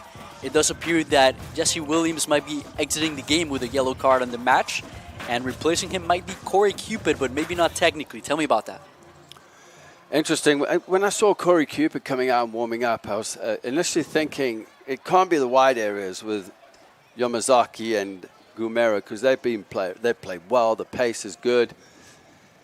Jesse Williams hasn't come out. And the only thing I can think about is he's either picked up an injury or he picked up that yellow card and Dean Johnson doesn't want to take that risk. So we'll see as Corey Cupid running back into the locker room. The other change, Goldthorpe, and that's the change I did mention. Goldthorpe needs to come in because he's a player that can finish off the game. He's got 45 minutes to do it. He can score. Times his runs well. He gets himself into pockets of space in between the lines. And I think it's Chris Nanko who has gone. Now the question is Kunga going to move into the 9? Or does Goldthorpe move into the 9, or are they going to leave it up to them to rotate? That would be very dangerous. Certainly, Kunga more comfortable, as we mentioned in the first half, playing all the way up front. But there he is on the far side in the middle of the pitch there by the Menace banner. Elliot Goldthorpe ready to come in this match as well. As I could take a guess. I know Corey, I know he wears earrings. Maybe he went to drop them back off at the locker room. Hey, you got to get the jewelry off. Rules are rules. Those could easily fall off as well. Dangerous. And there he is coming back. And I was looking at Springfield. I believe there is no changes on their lineup. Certainly happy with that, what they did in the beginning, at least defensively, holding the score scoreless. Yeah, and they've got another 45 minutes to go, and there's a sense of belief going 0-0 into the half. They've been very disciplined and determined. The commitment in the penalty area, they've just been diving around, leg at the board, but they're covering the space. They're doing the right things in the right moments. Instead of the Menace getting together, reorganizing. They really, really want to win this match, get 3 points, get way up in the table again, and fight for the Heartland Division, protect their home, as you see there, Valley Stadium. As we spoke of Elliot Dickman a lot, and he has been very good tactically in this match. Defensively, certainly so happy with this result, as Menace are top team in the Heartland Division and one to beat, certainly, but tactically very experienced, as we mentioned. We'll see how they come out as well, but with that, we are ready for 45 more minutes of the beautiful game, and to touch it first is Elliot Goldthorpe. Yeah, getting his first touch after his experience at Hartford Athletic on trials. They wanted to sign him. He opted not to go. USL 2 was the place for him. The Des Moines Menace was the place for him. Shaky start to the second half there for Springfield. I'm sure Elliot Dickman told his players at halftime just to stay organized and compact. For Springfield to go home with a point, I think is a result in its own. Corey Cupid, direct replacement to Jesse Williams, playing right center back. There he is on the ball. So he's not shifting to the left side. He's staying where Jesse played. There's a ball on through for Cyrus Harmon. Harmon on the left side. Ball poked away. Still in possession, Menace. Harmon, tracked by Al Shabasi. Valor. Suarez there on a bit of a missed touch. Gets there to Yamazaki. Back to Suarez. as the Menace ended the first half, it is exactly how they've started the second half. Just like that. Kunga checked off his marker, came into the space. Corey Cupid's head was down. Corey Cupid's just got to get into the game. Hutchins to Santel Phils. Down and inside. Ford try to look at channel pass there. Gets to nobody but Ryan Troutman. It looked like Ford was trying to help the ball on around the corner with El Shabasi on the left-hand side, off Ford's left shoulder was moving into the space. There's Harmon down to Yamazaki. Yamazaki against Bino. Bino has a yellow card. Under pressure, Hutchins arrives. Still on his Yamazaki, faces the pressure, the shielding. Nimako on the clearance now. Hutchins recovering to assist Bino with the 1v1 against Yamazaki. They've done well now. Once they figured that out in the first half, Elliot Dickman has got his matchups right. Well done there, as Hutchins is very busy and defensively, offensively. Hasn't received the ball much. He's been hidden away, tucked in the right wing for the length of this match, as it's been all Menace putting in pressure, closing in those opportunities, and chance now opens up. Goldthorpe, ball for Harmon, ball for Kunga, opportunity for Menace. Kunga on the ball, puts it inside, behind Harmon, who didn't get there on time. A slide does connect against him, but nothing is called. What a ball from Goldthorpe. But my question to Kunga is, why didn't he just dink that over the goalkeeper? Maybe there was something different when we capture the replay in a bit, but I was just wondering why he didn't dink that over. He opted to go square. The ball was behind Harmon. That was a great ball there by Goldthorpe. He's already come in and set the standards, Ball set for his Gamero. mark. Sorry about that. Gamero with the pace again. No call on that, but it will be a corner kick. But as you mentioned, Goldthorpe already instant impact. Instant impact. Split pass. Just opening up Springfield. Looks like it's a free kick on the far side. This time it's Goldthorpe on the ball. What do you expect? What do you think he's going to do here? He's going to whip this ball into the far post, would be my guess. Just... I didn't see what Larson indicated. Did he indicate direct? I think it is direct. I believe it is. Goldthorpe can... Milanovov. Do it with the left, do it with the right. Dangerous chance. Menace. Goldthorpe on the ball. Crows one over the goal. He whipped that in. First of all, the split pass that opened up Springfield. Now the free kick. So now he's come into the game. And he has another player that Springfield need to watch out for. Booming with confidence, just come back from an opportunity to sign for Hartford Athletic. But he wants to be a part of this organization here in Des Moines in League 2, because he told me after last year's defeat in the semi-finals of the national championships, he says he wants to do it this year. Long way to go still. That looked offside though. Ball to Goldthorpe. It is called offside. Yeah, he just... Cupid didn't play it early enough. Goldthorpe went too early. Just a run, just off the shoulder. And you mentioned him last year. 12 appearances, scored 9 goals last year. 2 assists as well. It was brilliant on that campaign for Menace. Trying to do the same here, and he has had a brilliant start on this one. 4 goals, 1 assist on the season. Top scorer for the team, and wants to increment that tonight.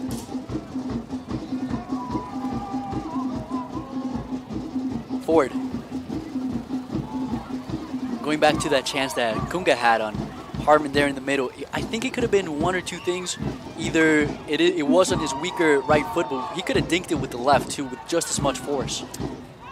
Yeah, he could have, because he had it on his right foot. But I think it was the cover that came across him behind the goalkeeper, Velasquez.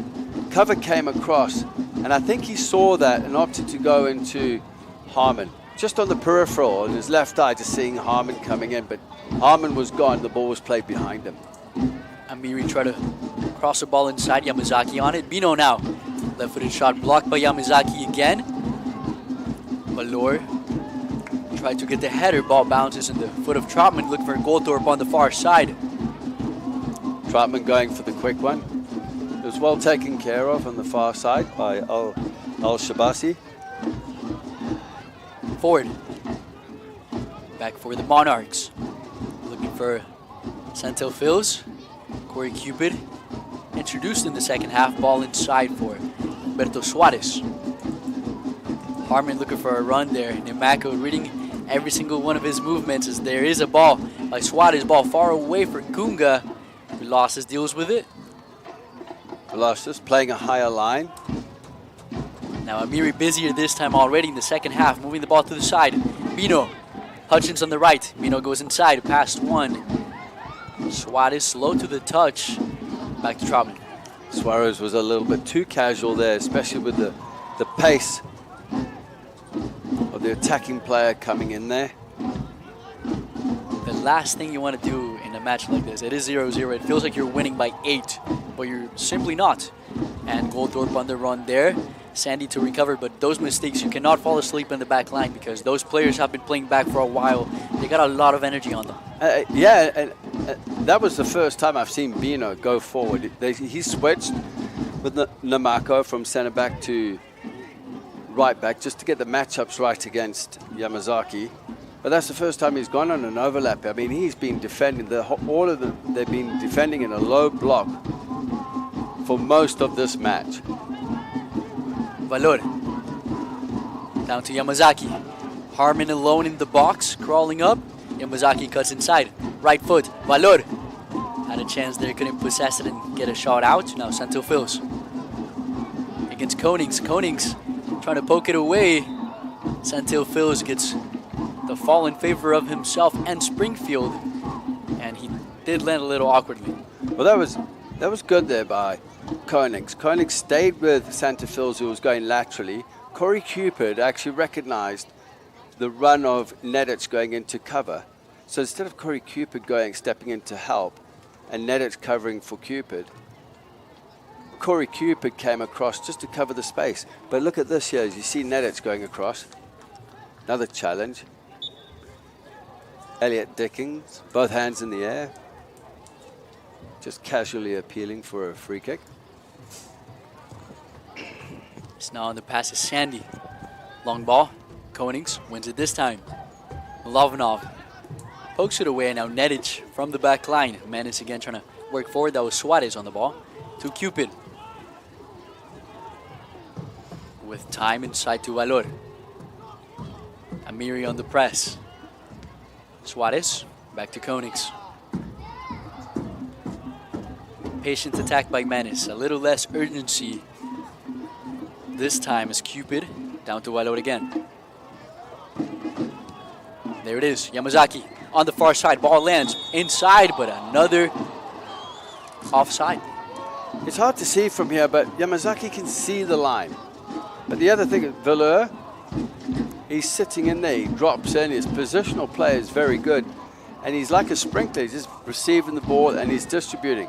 Now again, if Springfield have a player that can just press that and deny it, deny the ball going to the playmakers that are actually distributing the ball, they could prevent so much. Yes, of course, the Menace will get a few diagonals in, like they have been.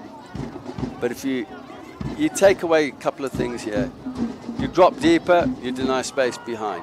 You play a higher line, you've got to make sure you got pressure on the ball. And I think Dickens has gone for the option of dropping deeper. Ball for Gamero trying to pace it against Al-Shubasi.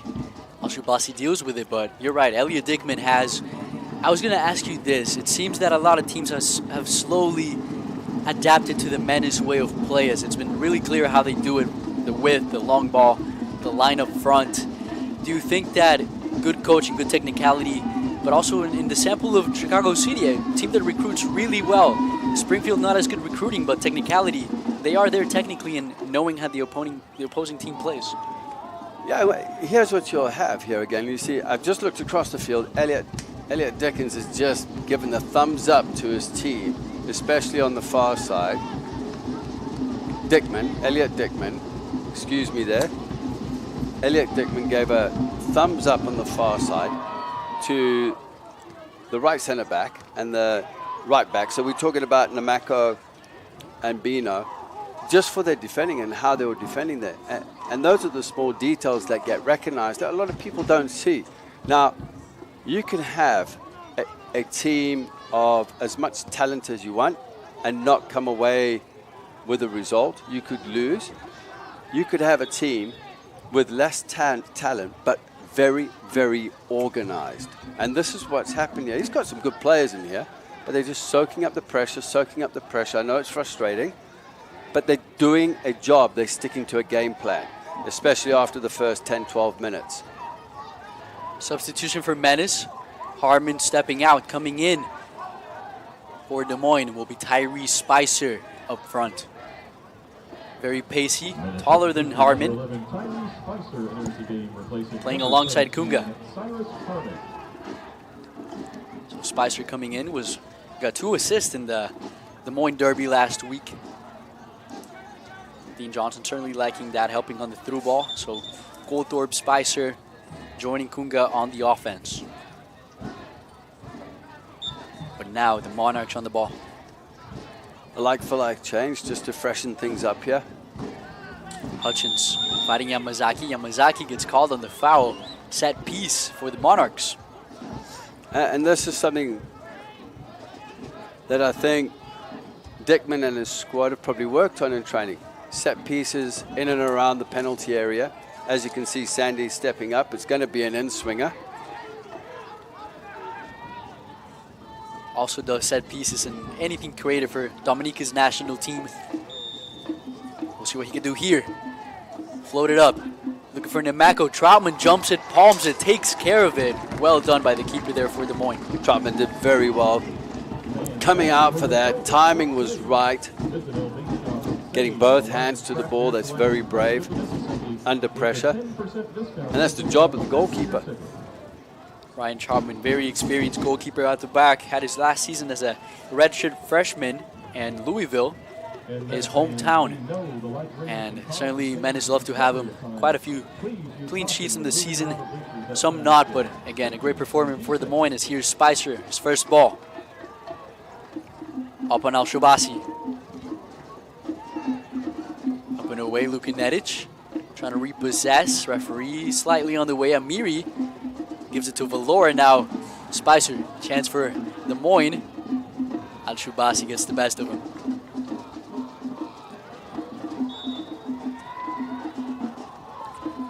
But look at Valora again, the positioning. Under pressure, received the ball just outside the penalty area.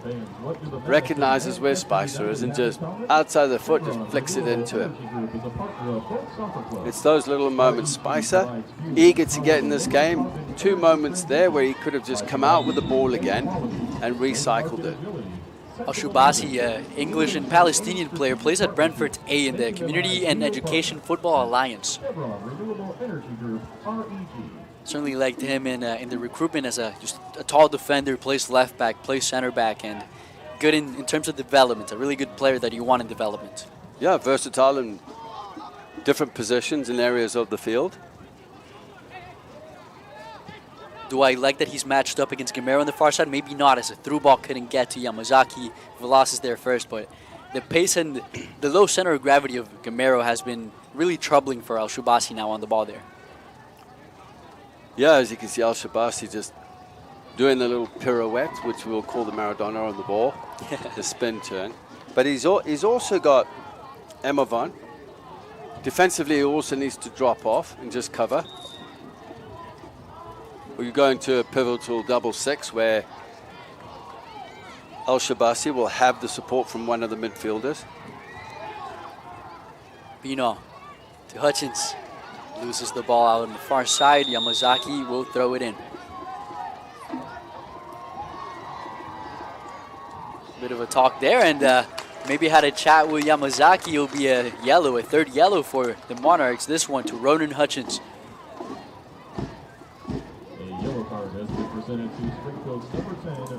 Wasn't able to hear it from here, but it might have been an act outside of play that got him that yellow. Mouthing off to Larson, that's what could have done it.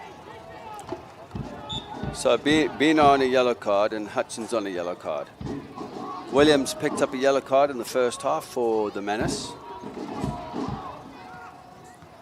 And also for Springfield on a yellow card is Milovonov. Now Suarez pushing in. Back around to Corey Cupid. The drums continue at Valley. The light's starting to come on. The rain is indeed gone. But no goals yet. For either side is Valor pushing on forward for Menace. Nedic scouting. Back to Valor. Run by Gamero, doesn't work. Suarez still on it. Waiting for a pass there to Nedic, pushing forward, loses it. And it'll be Konings from the back. Hutchins just covering there. Look at him steaming up the field again, holding his position. But again, the detail of the ball just out of the picture. Goldthorpe just shifting to the far right-hand side. Here's Gamero on the touch and another offside for Menace. And this is where the frustration will build in for the Menace. Not taking their chances earlier in the game when it was on. They could have been 4-0 up. Springfield got into the game, figured things out defensively, and started to place players in the right positions and dropped a little bit deeper with a lower block line. And you can sense the pressure here. Well, not the pressure, the frustration as we see a change coming in for Springfield. Curious to see what it is. It'll be Santo Phil stepping out. Coming into this, Dylan Meadows, a returning player for Springfield. Dylan Meadows with the number 20. So he'll likely play up front. That is what I believe will be the case there. He is up front already putting pressure. And prior to that, a lot of communication. Hutchins, Sandy. This team is really getting to talk, getting to see a channel, how to create from the near side, how to create from the back side. Sandy captaining the side, and the first substitution for Monarchs coming in. But still in the ball. Now Corey Cupid. Look at the shift there from Ford getting across. To Spicer, offside again. Again, this is something that's got to be recognized because the runs are going early, whether he is off or not. We can't see it from up here. The linesman is closer. They can see the line. But now you look at Santa Phil's has gone off and Meadows has come in. Santa Phil's has done his job up front and just doing his little piece off the ball. Again, it's the details and how you defend. Now Meadows has come in for the remainder of the game. Meadows, who played 3 games for Springfield ASC last season. No scores, assists on those. He's still searching for his first goal, but he's playing up front, trying to work the counter, work the press, force a mistake from the back line. Could be deadly for Menace if given. And now here the Monarchs on the ball. Forward to the attack there. Foul on the far side to a duo Emovon and set piece Monarchs. Emovon did well there, just turning the defender. Getting a foul. He's got some skill, Emovon. I like the way he plays. With those bright pink boots on. Like Cyrus Harmon as well. Ball by Sandy. Inside looking for a header. One connects now. Hutchins pacing down. Will get there on time. On Yamazaki, pokes it away. That piece of commitment there by Hutchins getting to the ball. Pressure from Yamazaki, but he's forced to a throw in. Still have possession deep in the Menace half. But look at this now, how it's slowed down. He leaves the ball. Just kill minutes on the clock. I'm still surprised there's no Daryl Longden in this match for Monarchs. As the ball goes out of play, another throw. Bino. There's Bino to Meadows. Bino cross. Ryan Chapman palms it awkwardly, and Gamero pushes it forward. There's Goldthorpe on the ball. Kunga on the run. In the middle, Spicer. Here's Kunga on Sandy. Lagos Kunga continuing to move on. Moving on forward. Lagos Kunga inside. The ball is there. And there's a penalty. It's a penalty for Menace. Arriving late after Kunga put the ball inside was the sliding challenge. And now Menace have the chance to get on top. There was a slight infringement there. He's going to get a yellow card for this, but if you have a look here. As the defender comes to it, the hand comes out, yes, pulling. There's the tackle. Ford. So Ford is on the yellow card. Elliot Goldthorpe to take the penalty. To get his 5th of this season. Featured in the Team of the Month in the USL League 2. Velasquez trying to stop that to happen. The Moines trying to come back from a dark place in the defeat to Chicago City. Can Menace get up front first here in Valley? It's silence. It's Goldthorpe. Saved by Velasquez. Goldthorpe is denied on the line. And the game is 0-0.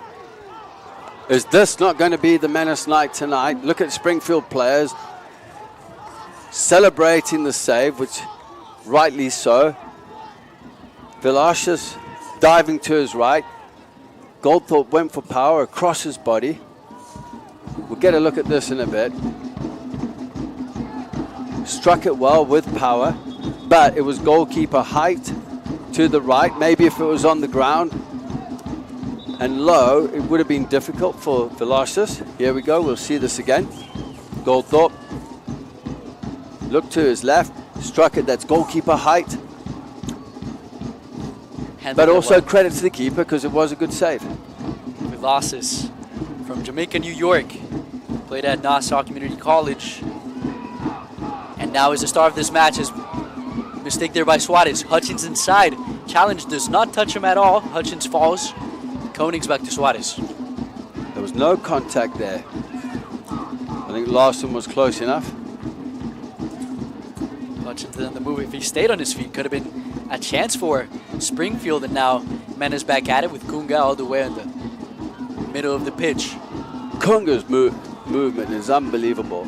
He's breaking lines. Look at the far side there. Gamero with a lateral run looking to break that line. Ball from Koenigs. Tries to get to Gamero using his pace, doesn't get there on time, and I could point out something that might be lacking, or a piece that I saw for Menace, the week prior, the week before that. Michel Secades is brilliant in the middle with Valor, and that connection they have, and he's very good moving on forward, and he's not listed for tonight. So Michel likely, I believe, dealing with an injury, not active, and or as a substitution either in this match, and maybe that creativity from the middle has been lacking, but a chance for Goldthorpe there on the pass to Spicer. Menace still fighting for the lead, nearing 70 minutes in the second half. They still have options on the bench with Nziguzi, also a forward. You could always look at that option by taking someone off in the midfield. There's enough cover at the back. Valeur dictating the pace from the midfield, just sitting in. He's got 3 goals. Nziguzi already beat his mark from last year. He had 3 goals last year. But every time he comes on, he scores. That is right. In my beat time, it's almost 20 minutes until the final whistle, and there's Meadows on the ball trying to create for Springfield. There's Ford on a yellow card. Did he get carded for the penalty? Yeah, he did. He got a yellow card. Another yellow for Monarchs, and now smashing through Kunga. Denying that chance. But again, showing the commitment. Looks like there's action. Is that? I believe it's Leroy. Nziguzi. Somebody listening to me out there? That's right. About 20 minutes prior, Nziguzi will come in. I say Nziguzi, you say 20 minutes, and it happens. We're on par here so far. We are on par. Nziguzi. Question is, who's coming off?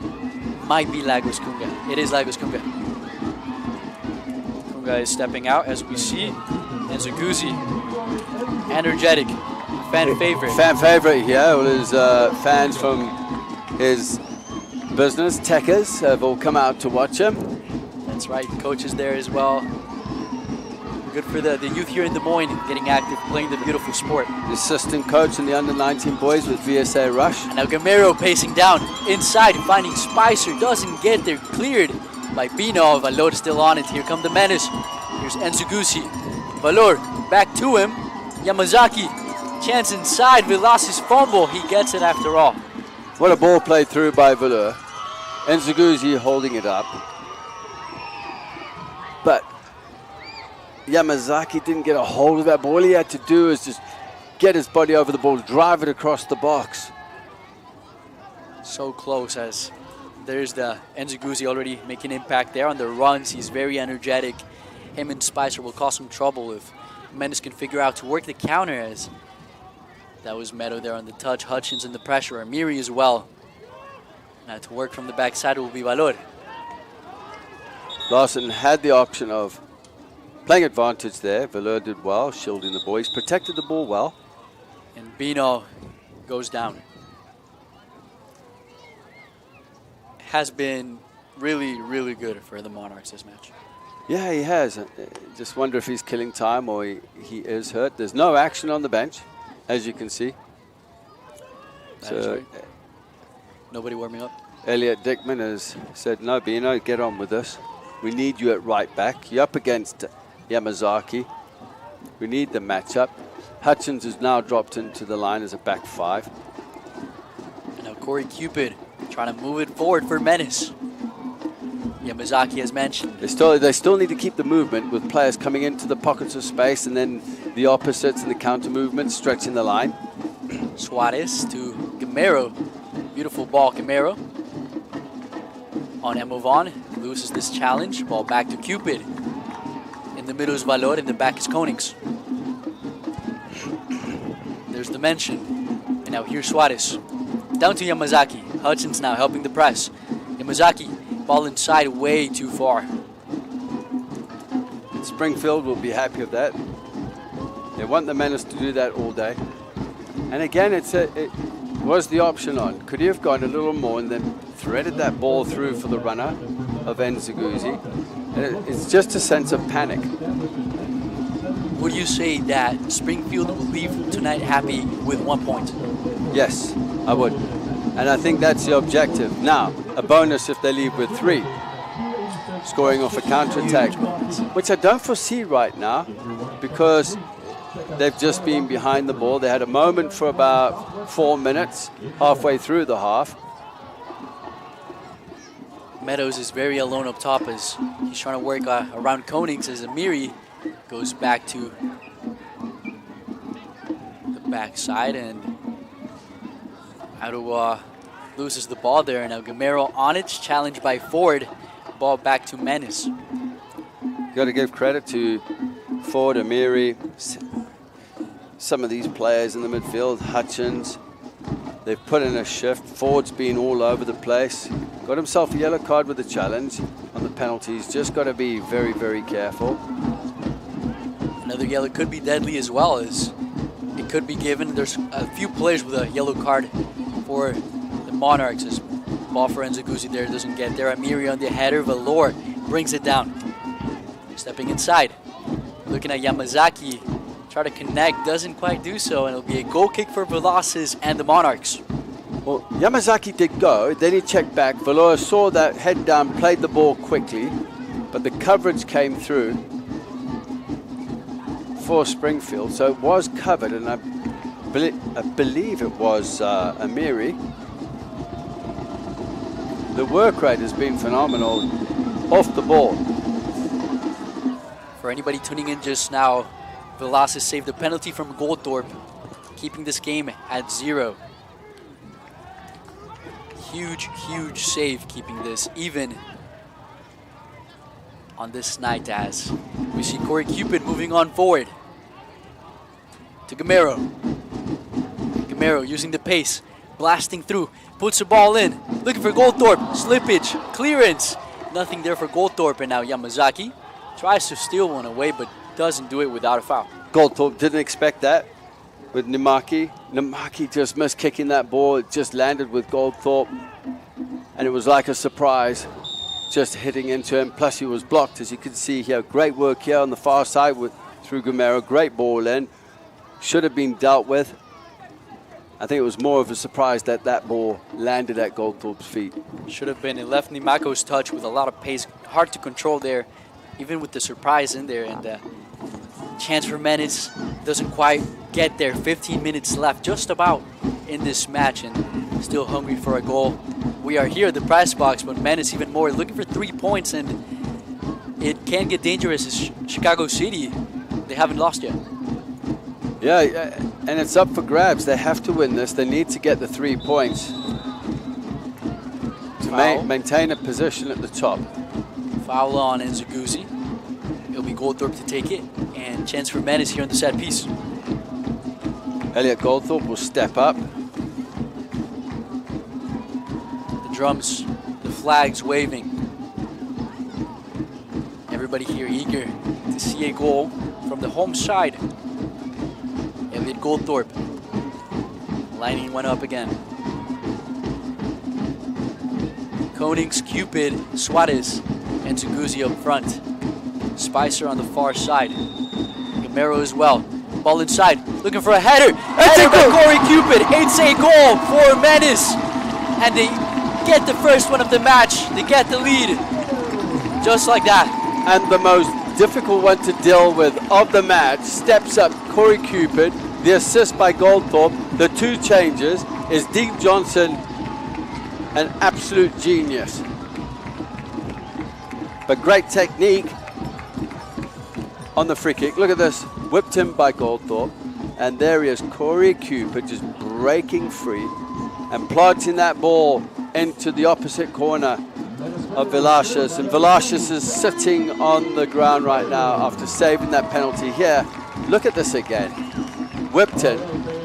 Corey Cupid losing his mark, and again, not sticking with markers. He's done the business there. He's put the Menace in the lead. But now it's a case of protecting the lead. Juan, and if they protect this lead, who cares? 3 points is 3 points at the end of the day. It's down is Velázquez, but as you mentioned, that was the move, that was the plan all along. A Corey Cupid header to uneven the score here tonight at Valley as Velázquez is still down after the play. Players are regathering. So it's a positive changes as well. What a way to do it. Setting a new scene, a completely different atmosphere now at Valley Stadium. People are cheering. And right now there is a concern from Velázquez, who's still down. Hope that he is okay. He has been a star tonight as well. Have to mention that.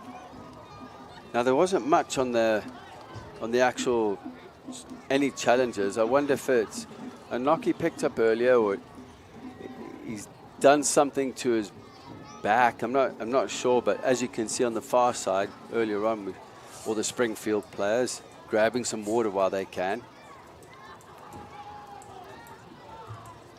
Now, how does the game change now for Springfield? They're going to have to go for it if they want to get a goal back. If they concede, they concede. You know, I mean, you lose 2-0. Are they going to take a risk and change the way they're going to play?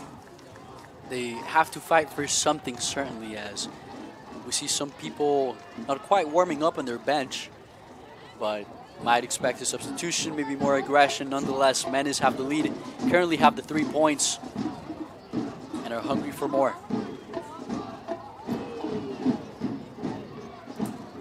As there appears to be a substitution for Menace. As we see the crowd there, it appears to be Nico Torres. It will be Nico Torres, and leaving will be Luka Nedic. Luka Nedic has been through an incredible game today. Sorry for the interruption there, Juan. While I had it on my mind, he goes into a lot of detail. He goes through a lot of work.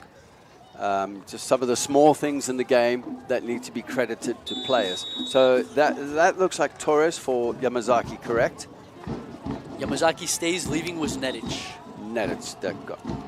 So Nico Torres, who usually plays right wing back, right center back, will be doing some work on the midfield alongside Velour. Them two in the middle. Nico Torres from Chile. Nico Torres Mazafierro. Alberto Suarez now pushing up. Game appears to not change much. Menace still looking for more. Looking to put it away. 10 minutes left. Here's Goldthorpe.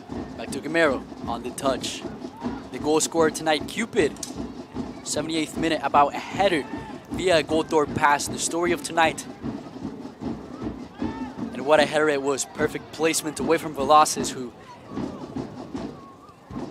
had a brilliant penalty save earlier. And now it's all Menace, and they want more. Yeah, they do, but it's also a case of keep the ball. You know, if they play around the back, like they were just then, and into Valur, and Valur dictates the pace, just keeping possession, and that's all they need to do. Eventually, at some stage, at 1-0 down, Springfield are going to have to jump on the press, which is going to leave space in behind and in between the lines. Clearance. Nico Torres, his first touch. Ball headed away, and now Monarchs trying to regain some ground. Bino. Looking for the throw. Forward trying to open up. Has Milovanov near. Meadows on it, called for the foul. It'll be ball for Menace.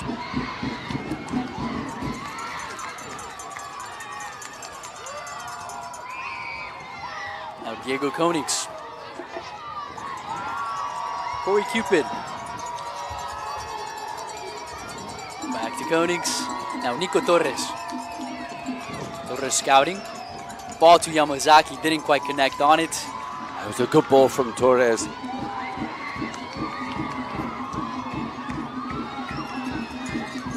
Suarez on the interception now. Spicer hasn't touched it much thus far. Loses the ball, gets it back, still fighting.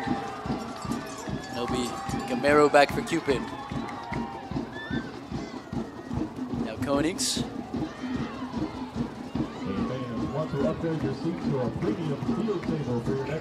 Here's Cupid, back to Konings.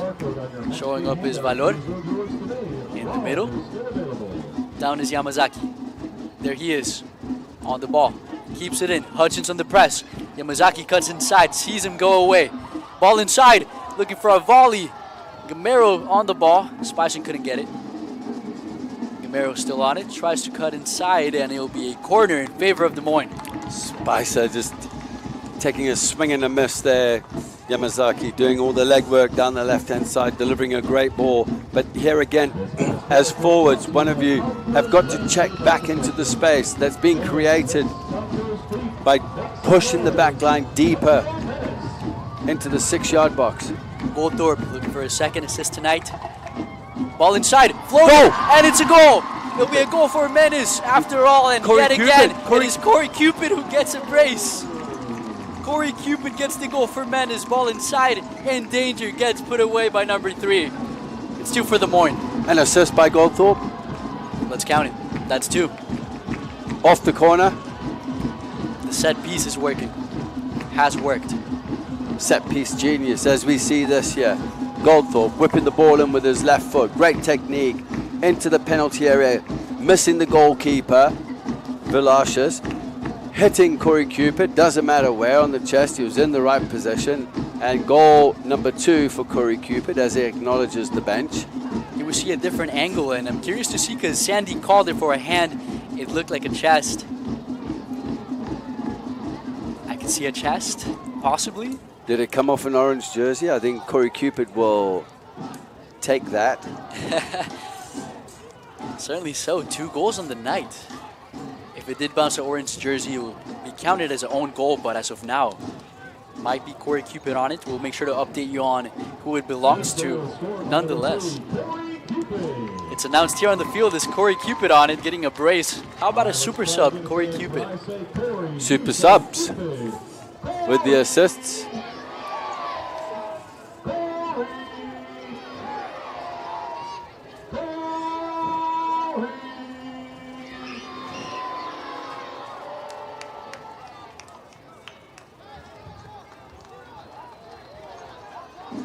Larson having a chat there with Dickman on the halfway line. They resume Spicer on the press, and now 85 minutes into this one, less than 5 remain. Menace certainly have it in the bag in not the most normal way or expected way. Nonetheless, 3 points are looking bright for Des Moines, for Dean Johnson. Unconventional, nonetheless. Something to leave the night happy with. 3 points, as Elliot Dickman did get a warning and a call there, probably arguing some controversy on the goal by Cupid, the second goal that is. And A warning received by the coach.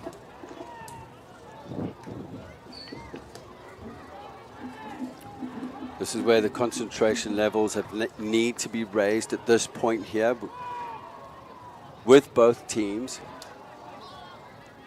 Because the Menace defensively in transition don't want to make a mistake and don't want to concede, especially after the game they've had in dominating possession. And they certainly won a third as well. Sandy was there moving on forward and Menace on the ball.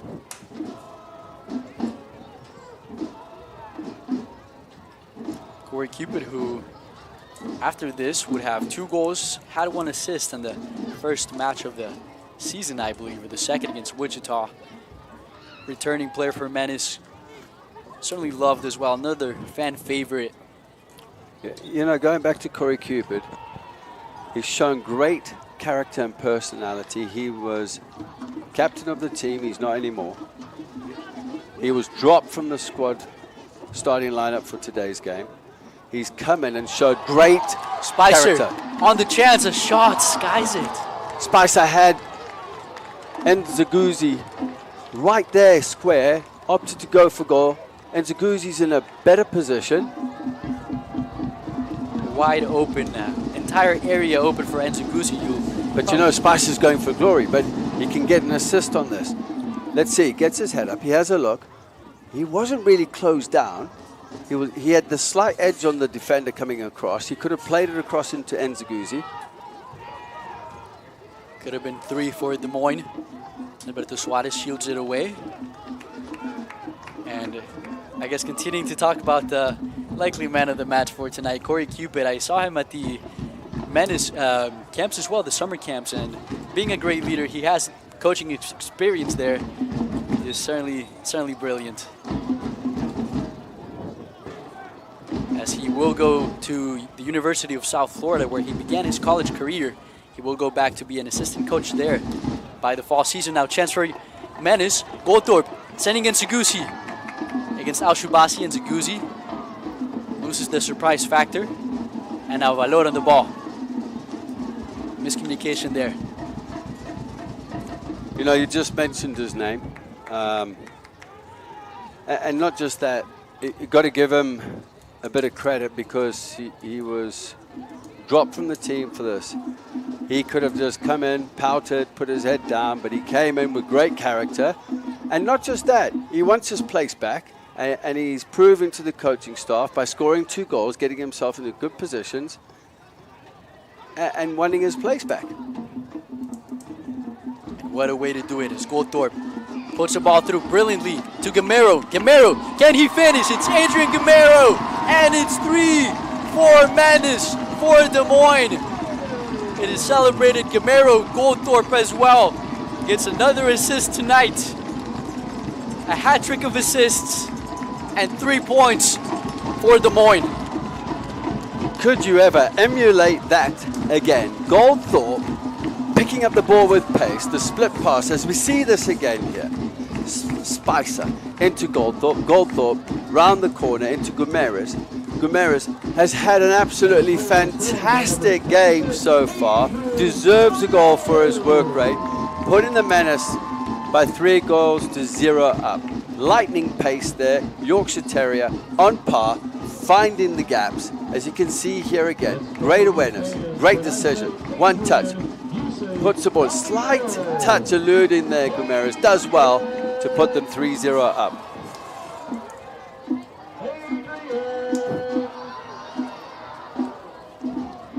Adrian Gamero's name being shouted on the pitch.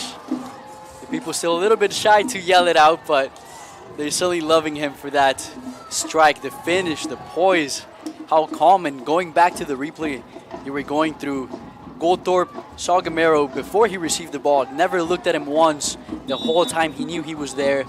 That's just Elliot Goldthorpe being Elliot Goldthorpe. Brilliant pass. 3 assists on the night off the bench, and here he is again. Losing the ball there to Milovanov, but 3 assists for Goldthorpe. 3 assists for Goldthorpe, 2 goals for Cupid. On the 3rd assist into Guimaraes.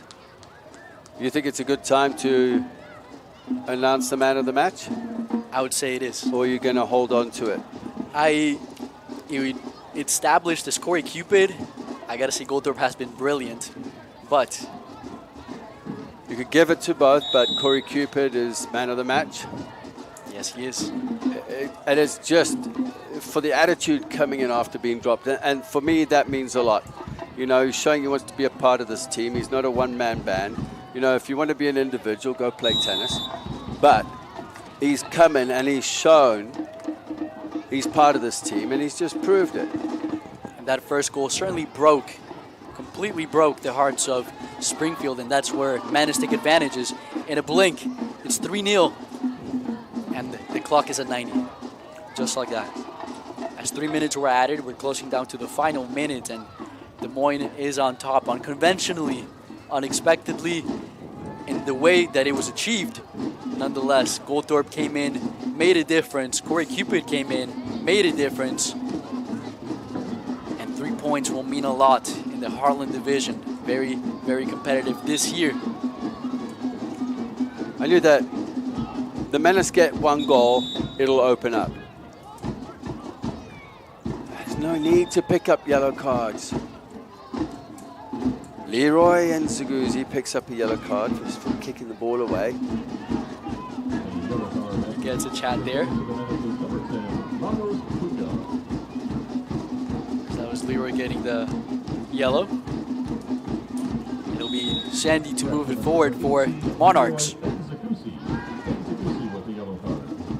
Troutman will certainly come out there. Ryan Troutman with a clean sheet tonight as it stands. Clock is ticking. Troutman calling off Cupid. Cupid just moving out the way. Diego Konings will see the time go away. Referee puts the whistle in his mouth. One last chance for Des Moines. Can they get 4? Not quite there. And the final whistle is blown from Valley Stadium from West Des Moines. The home side tonight on Pause the Pitch night.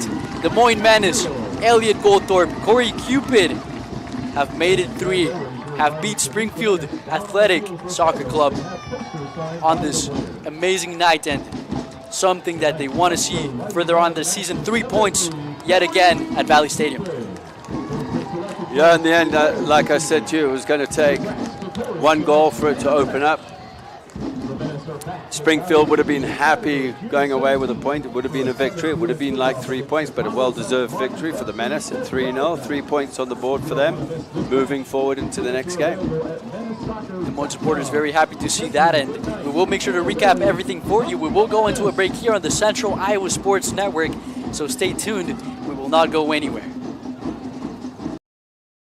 Need orthopedic care today? DMOS Orthopedic Urgent Injury Clinics in Ankeny and West Des Moines are open 6 days a week. No appointment necessary. Our 2 convenient walk-in clinics offer you full access to dedicated orthopedic specialists. Wait times and costs are generally less than an ER visit. Check hours of operation and wait times instantly at DMOS.com. DMOS Urgent Injury Clinics in Ankeny and West Des Moines, helping you get back to living.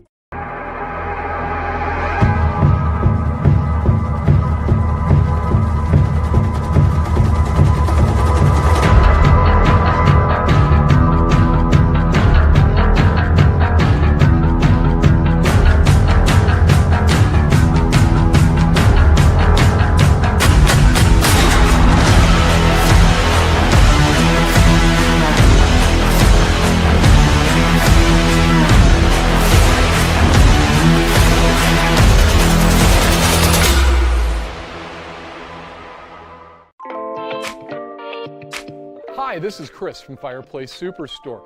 Spring will be here soon, and our selection of patio furniture is fantastic, but it won't be that way forever. If you want to get furniture for your deck this summer, come see us now. All the best brands and the best selection. And if you want a special order for this summer, we still have time to do that. Come see us now, Fireplace Superstore, 109th and Douglas in Urbandale.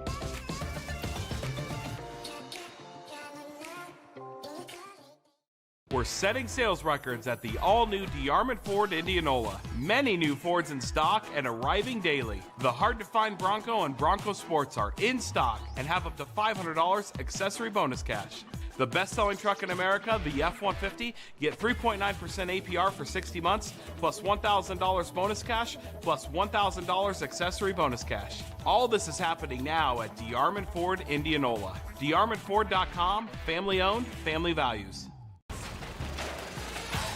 We welcome you back from Valley Stadium with the face of Corey Cupid scoring 2 goals, giving Menace a victory that was capped by a goal from Adrian Gamero. A great match here on Pause of the Pitch tonight. 3 points for Des Moines. And with that, let's go into the highlights of the match. It was a little dark at the beginning. With the penalty, Elliot Goldthorpe had a chance to start things off. A brilliant save by Velasquez. Things did start dark, but then the bright side came here in West Des Moines. Yeah, as you can see here, look to his left on the free kick. Lovely delivery. Corey Cupid in there with the header, redirecting it to the opposite post. As you can see here again, ball delivered in. Corey Cupid just finding a little gap of space there. Just what a way to put it away. And then second chance, Goldthorpe again in the set piece, curls inside. Corey Cupid nudging it in. A lot of people arguing for a hand. Nonetheless, Cupid gets on it first, puts it away, gets his second, giving Menace the lead. Comfort, 3 points. Then moving on forward. And then the third goal here, Elliot Goldthorpe slicing open the back line for Guimaraes to put the nail in the coffin. Third goal on the board. Gamero putting the nail in the coffin. You see him there signing a poster. The fans always rushing in, loving the 3 points at home. There he is, the scorer on the night. Fantastic game by him, the Frenchman, putting things away, signing posters. The fans here at Valley leaving happy on this night. 3 points again for Des Moines. A great result. And more to look forward to next week, as it is Pride Night, and coming to visit is Chicago Dutch Line. So excited for that matchup as well. Yeah, absolutely.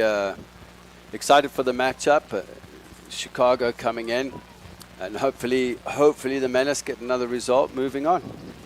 That is the case, and with that, we will leave you here in the Central Iowa Sports Network. I've been Juan Mendez on play-by-play alongside Justin Vorster. Thank you so much for joining us tonight.